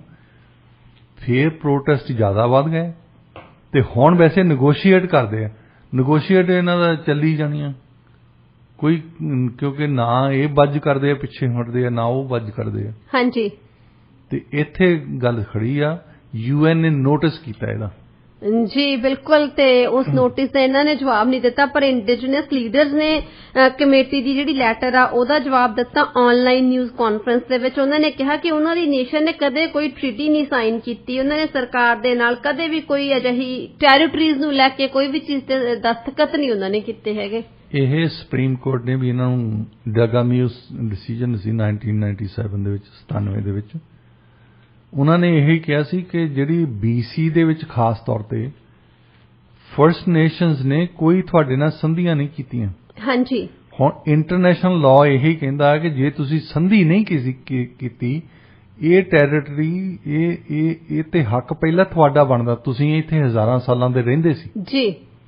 ਜੇ ਉਹ ਹੱਕ ਤੁਹਾਨੂੰ ਦੇ ਦਿੰਦੇ ਆ ਫੇਰ ਠੀਕ ਆ ਜੀ, ਪਰ ਉਹਨਾਂ ਨੇ ਹੱਕ ਅਜੇ ਤੱਕ ਨਹੀਂ ਦਿੱਤਾ। ਜੀ ਬਿਲਕੁਲ। ਤੇ ਇਸੇ ਗੱਲ ਤੇ ਉਹ ਅੜੇ ਹੋਇਆ ਕਿ ਨੈਗੋਸ਼ੀਏਟ ਪਹਿਲਾਂ ਕਰੋ ਫੇਰ ਹੱਕ ਦੇਵਾਂਗੇ। ਜੀ, ਬਾਈਡਨ ਪ੍ਰਸ਼ਾਸਨ ਦੇ ਵਿੱਚ ਜਿਹੜੇ ਇਨਫੋਰਮੇਸ਼ਨ ਐਡਵਾਈਜ਼ਰ ਨੇ ਉਹਨਾਂ ਨੇ ਇੱਕ ਬੁੱਕ ਲਿਖੀ ਸੀ ਤੇ ਉਹਨਾਂ ਨੇ ਉਸ ਬੁੱਕ ਦੇ ਵਿੱਚ ਲਿਖਿਆ ਕਿ ਝੂਠ ਬੋਲਣਾ ਬਹੁਤ ਜ਼ਿਆਦਾ ਜ਼ਰੂਰੀ ਆ। ਝੂਠ ਬੋਲਣਾ ਜ਼ਰੂਰੀ ਕਿਉਂ ਆ, ਇਹ ਕਾਰਨਾਂ ਦਾ ਵੀ ਉਹਨਾਂ ਨੇ ਉਸ ਬੁੱਕ ਦੇ ਵਿੱਚ ਜ਼ਿਕਰ ਕੀਤਾ। ਵਿਸਥਾਰ ਦੇ ਨਾਲ ਤੁਸੀਂ ਸਾਡੇ ਸਰੋਤਿਆਂ ਨੂੰ ਦੱਸੋ। ਦੇਖੋ, ਜਿਹੜਾ ਇਨਫੋਰਮੇਸ਼ਨ ਆਫੀਸਰ ਆ ਉਹ ਪਬਲਿਕ ਰਿਲੇਸ਼ਨਸ ਆਫੀਸਰ ਆ ਜੀ, ਤੇ ਪਬਲਿਕ ਰਿਲੇਸ਼ਨਸ ਦੇ ਵਿੱਚ ਇਹੀ ਕੁਝ ਸਿਖਾਇਆ ਜਾਂਦਾ ਕਿ ਤੁਸੀਂ ਜਿਹੜੀ ਚੀਜ਼ ਕਹਿਣੀ ਆ ਉਹ ਇਸ ਤਰੀਕੇ ਨਾਲ ਕਹਿਣੀ ਆ ਕਿ ਝੂਠ ਜਿਹੜਾ ਸੱਚ ਲੱਗੇ। ਜੀ। ਹੁਣ ਇਹ ਗੱਲ ਜਿਹੜੀ ਉਹਨਾਂ ਨੇ ਕਿਤਾਬ ਦੇ ਵਿੱਚ ਲਿਖੀ ਹੈ, ਕੋਈ ਗਲਤ ਗੱਲ ਨਹੀਂ ਕਹਿੰਦੀ ਵੀ ਮਿਸ ਇਨਫੋਰਮੇਸ਼ਨ ਡਿਸਇਨਫੋਰਮੇਸ਼ਨ ਦੇਣੀ ਚਾਹੀਦੀ ਆ, ਉਹ ਦੇਣੀ ਪੈਂਦੀ ਆ। ਹਾਂਜੀ। ਤੁਸੀਂ ਸੱਚੀ ਗੱਲ ਨਹੀਂ ਕਰ ਸਕਦੇ ਸਰਕਾਰ 'ਚ ਬੈਠ ਕੇ ਕਦੇ ਵੀ। ਜੀ ਬਿਲਕੁਲ। ਤੇ ਇਹਦੀ ਇਸ ਗੱਲ ਤੇ ਰਿਪਬਲਿਕਨ ਪਾਰਟੀ ਵਾਲਿਆਂ ਨੇ, ਕਿਉਂਕਿ ਉਸ ਪਹਿਲਾਂ ਜਦੋਂ ਡੋਨਲਡ ਟਰੰਪ ਸੀਗੇ ਪ੍ਰੈਜ਼ੀਡੈਂਟ, ਉਹਨਾਂ ਨੇ ਕਿਹਾ ਕਿ ਦੇਖੋ ਇਹਨਾਂ ਨੇ ਖੁਦ ਹੀ ਮੰਨ ਲਿਆ, ਇਹ ਉਦੋਂ ਵੀ ਪਹਿਲਾਂ ਇਨਫੋਰਮੇਸ਼ਨ ਆਫੀਸਰ ਹੁੰਦੇ ਸੀ ਇਹਨਾਂ ਦੇ ਬਾਈਡਨ ਦੇ, ਜੋ ਟਰੰਪ ਦੇ ਖਿਲਾਫ ਇਹਨਾਂ ਨੇ ਲਿਖਿਆ ਹੈ ਉਹ ਝੂਠ ਬੋਲਿਆ ਜੀ। ਉਹ ਆਪਣਾ ਮਤਲਬ ਇਹਦੇ ਨਾਲ ਜੋੜ ਰਹੇ ਆ। ਹਾਂਜੀ। ਉਹ ਕਹਿੰਦੇ ਦੇਖੋ ਇਹਨਾਂ ਦੀ ਐਡਮਿਸ਼ਨ ਆ, ਇਹਨਾਂ ਨੇ ਸ਼ਰੇਆਮ ਲਿਖਿਆ ਕਿਤਾਬ ਦੇ ਵਿੱਚ ਵੀ ਝੂਠ ਬੋਲਣਾ ਜ਼ਰੂਰੀ ਆ। ਹਾਂਜੀ। ਤੇ ਉਹ ਝੂਠ ਬੋਲਿਆ ਟਰੰਪ ਦੇ ਖਿਲਾਫ। ਹੁਣ ਕੀ ਟਰੰਪ ਨਹੀਂ ਝੂਠ ਬੋਲਦਾ? ਕੀ ਜੋ ਬਾਈਡਨ ਨੂੰ ਝੂਠ ਬੋਲਣਾ ਪੈਣਾ ਸੀ? ਜ਼ਰੂਰੀ ਬੋਲਣਾ ਪੈਂਦਾ, ਸਾਰੇ ਹੀ ਬੋਲਦੇ ਆ। ਪੋਲਿਟਿਕਸ ਦੇ ਵਿੱਚ ਤਾਂ ਬੋਲਣਾ ਹੀ ਪੈਂਦਾ, ਸਾਰੇ ਹਰ ਇੱਕ ਜਗ੍ਹਾ ਤੇ ਬੋਲਣਾ ਪੈਂਦਾ। ਵੈਸੇ ਤਾਂ ਆਮ ਜ਼ਿੰਦਗੀ ਦੇ ਵਿੱਚ ਵੀ ਸਾਰੇ ਬੋਲਦੇ ਹੀ ਆ। ਤੁਹਾਨੂੰ ਜਿਹੜੀ ਵੀ ਚੀਜ਼ ਲੈਣ ਜਾਣੇ ਤੁਸੀਂ ਦੇਖੋ, ਜਿਹੜੀ ਚੀਜ਼ ਵੇਚਦੇ ਆ ਉਹ ਝੂਠ ਬੋਲ ਕੇ ਵੇਚਦੇ ਆ। ਹਾਂਜੀ। ਜਿਹੜੀ ਚੀਜ਼ ਵੀ ਕਰਦੇ ਆ ਤੁਸੀਂ ਝੂਠ ਬੋਲਦੇ ਹੋ ਉੱਤੇ ਜੀ। ਪੋਲਿਟਿਕਸ ਦੇ ਵਿੱਚ ਖਾਸ ਤੌਰ ਤੇ ਕਿਉਂਕਿ ਇਮੇਜ ਰੱਖਣਾ ਪੈਂਦਾ ਹੈ ਜੀ। ਇਮੇਜ ਦਾ ਇਹ ਰੱਖਣਾ ਪੈਂਦਾ ਵੀ ਅਸੀਂ ਤੁਹਾਨੂੰ ਸੱਚੀ ਗੱਲ ਦੱਸਦੇ ਹਾਂ। ਸੱਚੀ ਗੱਲ ਦੱਸ ਸਕਦੇ ਨਹੀਂ ਵੈਸੇ ਜੀ। ਹੁਣ ਉਹਨੇ ਇਹੀ ਗੱਲ ਦੀ ਐਡਮਿਸ਼ਨ ਕੀਤੀ ਆਪਣੀ ਕਿਤਾਬ ਦੇ ਵਿੱਚ ਕਿ ਸੱਚੀ ਗੱਲ ਲੋਕਾਂ ਦੇ ਸਾਹਮਣੇ ਪੇਸ਼ ਨਹੀਂ ਕਰ ਸਕਦੇ, ਉਹਨੂੰ ਇਸ ਤਰੀਕੇ ਨਾਲ ਪੇਸ਼ ਕਰ ਸਕਦੇ ਆ ਕਿ ਜਿਹੜਾ ਝੂਠ ਆ ਉਹਨੂੰ ਲੁਕਾ ਕੇ ਪੇਸ਼ ਕਰ ਸਕਦੇ ਆ। ਝੂਠ ਇਸ ਤਰ੍ਹਾਂ ਪੇਸ਼ ਕਰਦੇ ਕਿ ਉਹ ਸੱਚ ਲੱਗਣ ਲੱਗ ਜਾਂਦਾ, ਸੱਚ ਲੱਗਿਓ ਲੌਜਿਕ ਦੇ ਨਾਲ, ਪੂਰੀ ਡਿਟੇਲ ਦੇ ਨਾਲ। ਪੂਰੀ ਜਿਹੜਾ ਝੂਠ ਆ ਉਹਨੂੰ ਡਿਟੇਲ ਜ਼ਿਆਦਾ ਚਾਹੀਦੀਆਂ ਹੁੰਦੀਆਂ। ਹਾਂਜੀ। ਜਿਹੜੀ ਸੱਚੀ ਗੱਲ ਤਾਂ ਛੋਟੀ ਕਰਕੇ ਦੱਸਦੇ ਹੋ ਤੁਸੀਂ। ਹਾਂਜੀ। ਝੂਠ ਨੂੰ ਬਹੁਤ ਜ਼ਿਆਦਾ ਡਿਟੇਲ ਦੀ ਲੋੜ ਹੈ ਤਾਂ ਕਿ ਸਾਹਮਣੇ ਵਾਲੇ ਨੂੰ ਪੂਰਾ ਯਕੀਨ ਹੋ ਜਾਵੇ ਵੀ ਵਾਕਈ ਇਹ ਸੱਚ ਹੀ ਆ।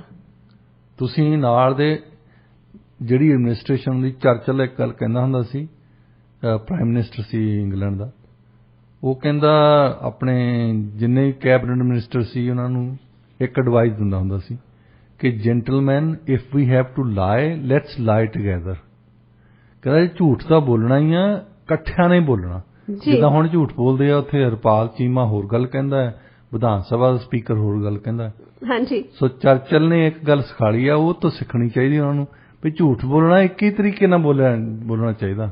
ਇੱਕ ਗੱਲ ਤਾਂ ਇੱਕ ਰੱਖੋ, ਗੱਲ ਤਾਂ ਇੱਕ ਲੋਕਾਂ ਨੂੰ ਤਾਂ ਏਦਾਂ ਪੇਸ਼ ਕਰੋ। ਹਾਂਜੀ। ਤੁਸੀਂ ਪਤਾ ਨਹੀਂ ਕੀ ਪਿੱਛੇ ਪਰਦੇ ਦੇ ਪਿੱਛੇ ਕੈਬਨਿਟ ਦੇ ਵਿੱਚ ਬੈਠ ਕੇ ਕੀ ਡਿਸਕਸ ਕਰਦੇ ਕੀ ਨਹੀਂ ਕਰਦੇ, ਇਹਦਾ ਤਾਂ ਕਿਸੇ ਨੂੰ ਨਹੀਂ ਪਤਾ। ਹਾਂਜੀ। ਤੁਸੀਂ ਕਮ ਸੇ ਕਮ ਜਦੋਂ ਬਾਹਰ ਜਾਣਾ ਆ ਉਸ ਵੇਲੇ ਇੱਕ ਸੁਰ ਨਾਲ ਬੋਲੋ। ਹਾਂਜੀ। ਤੇ ਉਹਦੇ ਨਾਲ ਫਿਰ ਲੋਕੀ ਯਕੀਨ ਕਰਦੇ ਆ ਕਿਉਂਕਿ ਲੋਕਾਂ ਨੂੰ ਯਕੀਨ ਕਰਨ ਦੀ ਆਦਤ ਵੀ ਪੈ ਗਈ ਹੈ। ਹਾਂਜੀ ਹਾਂ, ਉਹ ਬਾਅਦ ਦੇ ਵਿੱਚ ਕਹਿਣਗੇ ਅਸੀਂ ਡਿਸਅਪੁਆਇੰਟ ਹੋ ਗਏ। ਪਤਾ ਤਾਂ ਹੋਣਾ ਚਾਹੀਦਾ ਹੈ, ਜਿਹੜਾ ਬੰਦਾ ਇੰਨੀ ਉਮਰ ਜੀਆ ਹੈ ਵੀ ਝੂਠ ਇਹਨਾਂ ਨੂੰ ਬੋਲਣਾ ਹੀ ਪੈਂਦਾ ਆ, ਔਰ ਝੂਠ ਸੁਣਨ ਦੇ ਅਸੀਂ ਆਦੀ ਹੋਏ ਹਾਂ। ਹਾਂਜੀ, ਅਸੀਂ ਸੱਚੀ ਗੱਲ ਨਹੀਂ ਸੁਣ ਸਕਦੇ। ਸੱਚੀ ਗੱਲ ਤੇ ਡਾਕਟਰ ਸਾਹਿਬ ਬਹੁਤ ਸਾਰੇ ਸਵਾਲ ਵੀ ਉਠਾਏ ਜਾਂਦੇ ਨੇ, ਤੇ ਜਿਹੜੀ ਝੂਠੀ ਗੱਲ ਹੁੰਦੀ ਆ, ਕਿਉਂਕਿ ਜਿਵੇਂ ਕਿ ਉਹ ਡਿਟੇਲ ਦਿੰਦੇ ਆ, ਲੌਜਿਕ ਦਿੰਦੇ ਆ, ਉਹਦੇ ਤੇ ਸਵਾਲ ਨਹੀਂ ਉਠਾਇਆ ਜਾਂਦਾ ਕੋਈ ਵੀ। ਬਿਲਕੁਲ ਸਿੰਪਲ ਗੱਲ ਹੈ। ਮੈਂ ਇੱਥੇ 40 ਪਾਉਂਡ ਭਾਰ ਵਧਾ ਲਵਾਂ, ਮੈਨੂੰ ਕੋਈ ਕਹਿ ਦੇ ਤੂੰ ਮੋਟਾ ਆ, ਮੇਰਾ ਜੀ ਕਰਨਾ ਇਹਦਾ ਗਲਾ ਘੁੱਟ ਦਵਾਂ ਜੀ। ਸੱਚੀ ਗੱਲ ਤਾਂ ਇਹ ਹੀ ਹੈ, ਮੈਂ ਮੋਟਾ ਹਾਂ। ਡਾਕਟਰ ਸਾਹਿਬ ਮੈਂ ਕੁਛ ਨਹੀਂ ਕਿਹਾ। ਜੇ ਹੁਣ ਅਗਲਾ ਕੋਈ ਮੈਨੂੰ ਮਿਲੇ, ਯਾਰ ਅੱਗੇ ਨਾ ਤੇਰਾ ਭਾਰ ਘਟਿਆ ਲੱਗਦਾ, ਅੱਛਾ ਭਾਵੇਂ 5 ਪਾਉਂਡ ਵਧਿਆ ਹੀ ਹੋਵੇ, ਉਹ ਸੋਹਣੀ ਗੱਲ ਲੱਗਦੀ ਨਾ, ਉਹਦੀ ਸੁਣਨ ਨੂੰ ਚੰਗਾ ਲੱਗਦਾ, ਸੋਹਣੀ ਗੱਲ ਲੱਗਦੀ, ਚੰਗਾ ਲੱਗਦਾ, ਮਨ ਨੂੰ ਚੰਗਾ ਲੱਗਦਾ। ਅਸੀਂ ਝੂਠ ਸੁਣਨ ਦੇ ਆਦੀ ਹਾਂ। ਐਕਚੁਅਲੀ ਫੀਲ ਵੀ ਹੋਣ ਲੱਗ ਜਾਂਦਾ ਬੰਦੇ ਨੂੰ ਵੀ ਮੈਂ ਲੱਗਦਾ ਹੀ ਨਹੀਂ, ਜੇ ਮੈਂ ਭਾਰ ਵਧਾਇਆ ਵੀ ਇਹਦਾ ਮਤਲਬ ਲੱਗਦਾ ਨਹੀਂ ਹੈਗਾ। ਪਤਾ ਲੱਗਣਾ ਉਦੋਂ ਜਦੋਂ ਕਾਰਡੀਅਕ ਅਰੈਸਟ ਹੋਈ ਨਾ। ਡਾਕਟਰ ਸਾਹਿਬ ਰੁਕ ਕਰਦੇ ਹਾਂ ਜੀ ਅਗਲੀ ਖਬਰ ਵੱਲ। US center for disease control and prevention ਨੇ ਕੁਝ ਅੰਕੜੇ ਪਬਲਿਸ਼ ਕੀਤੇ ਆ। ਉਹਨਾਂ ਅੰਕੜਿਆਂ ਦੇ ਅਨੁਸਾਰ 2020 ਵਿੱਚ US 'ਚ ਹਥਿਆਰਾਂ ਨਾਲ ਜਿਹੜੀ ਹੱਤਿਆ ਦੀ ਦਰ ਆ 1994 ਤੋਂ ਬਾਅਦ ਸਭ ਤੋਂ ਜ਼ਿਆਦਾ ਰਿਕਾਰਡ ਕੀਤੀ ਗਈ ਆ। ਦੇਖੋ, ਇਹ ਪੈਂਡੈਮਿਕ ਦੇ ਵਿੱਚ ਇੱਕ ਤਾਂ ਲੋਕਾਂ ਨੇ ਇੱਕ ਦੂਜੇ ਨੂੰ ਮਾਰਨਾ ਜ਼ਿਆਦਾ ਸ਼ੁਰੂ ਕੀਤਾ, ਦੂਸਰਾ ਆਤਮ ਹੱਤਿਆ ਬਹੁਤ ਜ਼ਿਆਦਾ ਹੋਈਆਂ। ਹਾਂਜੀ, ਲੋਕੀ ਆਈਸੋਲੇਟ ਹੋ ਗਏ, ਇਕੱਲੇ ਰਹਿੰਦੇ ਆ, ਤਾਂ ਉਹਨਾਂ ਦੇ ਇੱਕ ਪਲ ਦੀ ਗੱਲ ਹੁੰਦੀ ਆ, ਕਿਸੇ ਦੇ ਦਿਮਾਗ ਦੇ ਵਿੱਚ ਆ ਗਿਆ ਜੀ ਗਨ ਕੋਲ ਪਈ ਆ, ਮਾਰ ਲਈ ਆਪਣੇ ਆਪ ਨੂੰ ਜੀ। 21,400 ਬੰਦਾ ਪਿਛਲੇ ਸਾਲ ਮਰਿਆ ਇਹਨਾਂ ਨੇ। ਤੇ ਇਹਦੇ ਵਿੱਚ ਸਭ ਤੋਂ ਵੱਡਾ ਰੋਲ ਹੈਗਾ ਸੈਕੰਡ ਅਮੈਂਡਮੈਂਟ ਕੀਤੀ ਸੀ ਸੰਵਿਧਾਨ ਦੇ ਵਿੱਚ US ਦੇ ਵਿੱਚ। ਜਿਸ ਵੇਲੇ ਇੰਗਲੈਂਡ ਦੇ ਨਾਲ ਲੜ ਕੇ ਹਟੇ ਨਾ, ਉਸ ਵੇਲੇ ਇੱਕ ਵਿਚਾਰਧਾਰਾ ਸੀ ਕਿ ਜੇ ਸਾਰੇ ਅਮਰੀਕਨਜ਼ ਦੇ ਕੋਲ ਗਨਜ਼ ਹੋਣ ਤੇ ਅਗਲੀ ਵਾਰ ਨੂੰ ਕੋਈ ਇੱਥੇ ਆਵੇ ਤਾਂ ਉਹ ਸਾਰੇ ਲੜਨ ਲਈ ਤਿਆਰ ਹੋਣਗੇ।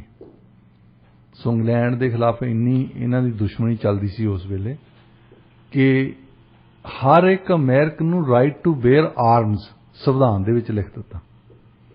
ਹੁਣ ਜਿਹੜੇ ਤਾਂ ਬੰਦੇ ਅੱਜ ਕੱਲ੍ਹ ਸਟੱਡੀ ਕਰ ਰਹੇ ਹੋ, ਕਹਿੰਦੇ ਦੇਖੋ ਇਹ ਸੋਚਦੇ ਹੀ ਨਹੀਂ ਕਿ ਹੁਣ ਤਾਂ ਇੰਗਲੈਂਡ ਵਾਲਿਆਂ ਨੇ ਆਉਣਾ ਨਹੀਂ ਮੁੜ ਕੇ। ਹਾਂਜੀ, ਹੁਣ ਤਾਂ ਸਾਡੇ ਤੇ ਕੋਈ ਬਸਤੀਵਾਦੀ ਨਹੀਂ ਜੀ। ਹੁਣ ਤਾਂ ਤੁਸੀਂ ਆਪਣੇ ਆਪਸ ਵਿੱਚ ਹੀ ਨੇਬਰਸ ਨੂੰ ਮਾਰ ਰਹੇ, ਆਪ ਮਾਰ ਰਹੇ। ਉਹ ਰਾਈਟ ਟੂ ਬੇਅਰ ਆਰਮ ਜਿਹੜਾ ਹੁਣ ਕੱਢ ਦਿਓ, ਪਰ ਦੋਨੇ ਹੀ ਪਾਰਟੀਆਂ ਡਰਦੀਆਂ ਕੱਢ ਉਹਨੂੰ, ਉਹਦੇ ਬਾਰੇ ਕੁਝ ਨਹੀਂ ਕਹਿੰਦੀਆਂ। ਹਾਂਜੀ, ਉਹ ਤੇ ਚੁੱਪ ਰਹਿੰਦੀਆਂ ਹੈ ਕਿ ਇਹ ਲੋਕਾਂ ਦਾ ਸੰਵਿਧਾਨਕ ਹੱਕ ਹੈ। ਹਾਂਜੀ, ਤਾਂ ਇੱਥੇ ਦੇ ਜਿਹੜੇ ਮੈਨੂਫੈਕਚਰਰ ਆ, ਜਿਹੜੇ ਬੰਦੇ ਜਿਹੜੇ ਹਥਿਆਰ ਬਣਾਉਂਦੇ ਆ, ਉਹਨਾਂ ਨੂੰ ਤਾਂ ਖੁਸ਼ੀ ਤਾਂ ਹੀ ਹੁੰਦੀ ਜੇ ਹਥਿਆਰ ਲੋਕੀ ਖਰੀਦਦੇ ਆ। ਹਾਂਜੀ, ਮਾਰਦੇ ਆ ਉਹ ਜੁਦੀ ਗੱਲ ਆ, ਉਹ ਤਾਂ ਉਹਨਾਂ ਦਾ ਬੰਦਾ ਨਹੀਂ ਮਰਦਾ। ਵੈਸਟਰਨ ਐਂਡ ਸਮਿਥ ਵਾਲਿਆਂ ਨੇ ਤਾਂ ਨਵੇਂ ਤੋਂ ਨਵਾਂ ਵੈਪਨ 6 ਮਹੀਨੇ ਉਹਨਾਂ ਦੀ ਚੰਗੀ ਐਡ ਆਈ ਹੁੰਦੀ ਆ, ਅਸੀਂ ਇੱਕ ਲੇਟੈਸਟ ਰਿਵਾਲਵਰ ਬਣਾਤਾ ਜੀ, ਇਹ ਚੀਰ ਕੇ ਰੱਖ ਦਿੰਦਾ, ਪਾੜ ਕੇ, ਉਹ ਇੰਨੀ ਵਧੀਆ ਉਹਦੇ 'ਚ ਬੁਲਟ ਪਾਉਂਦੇ ਆ।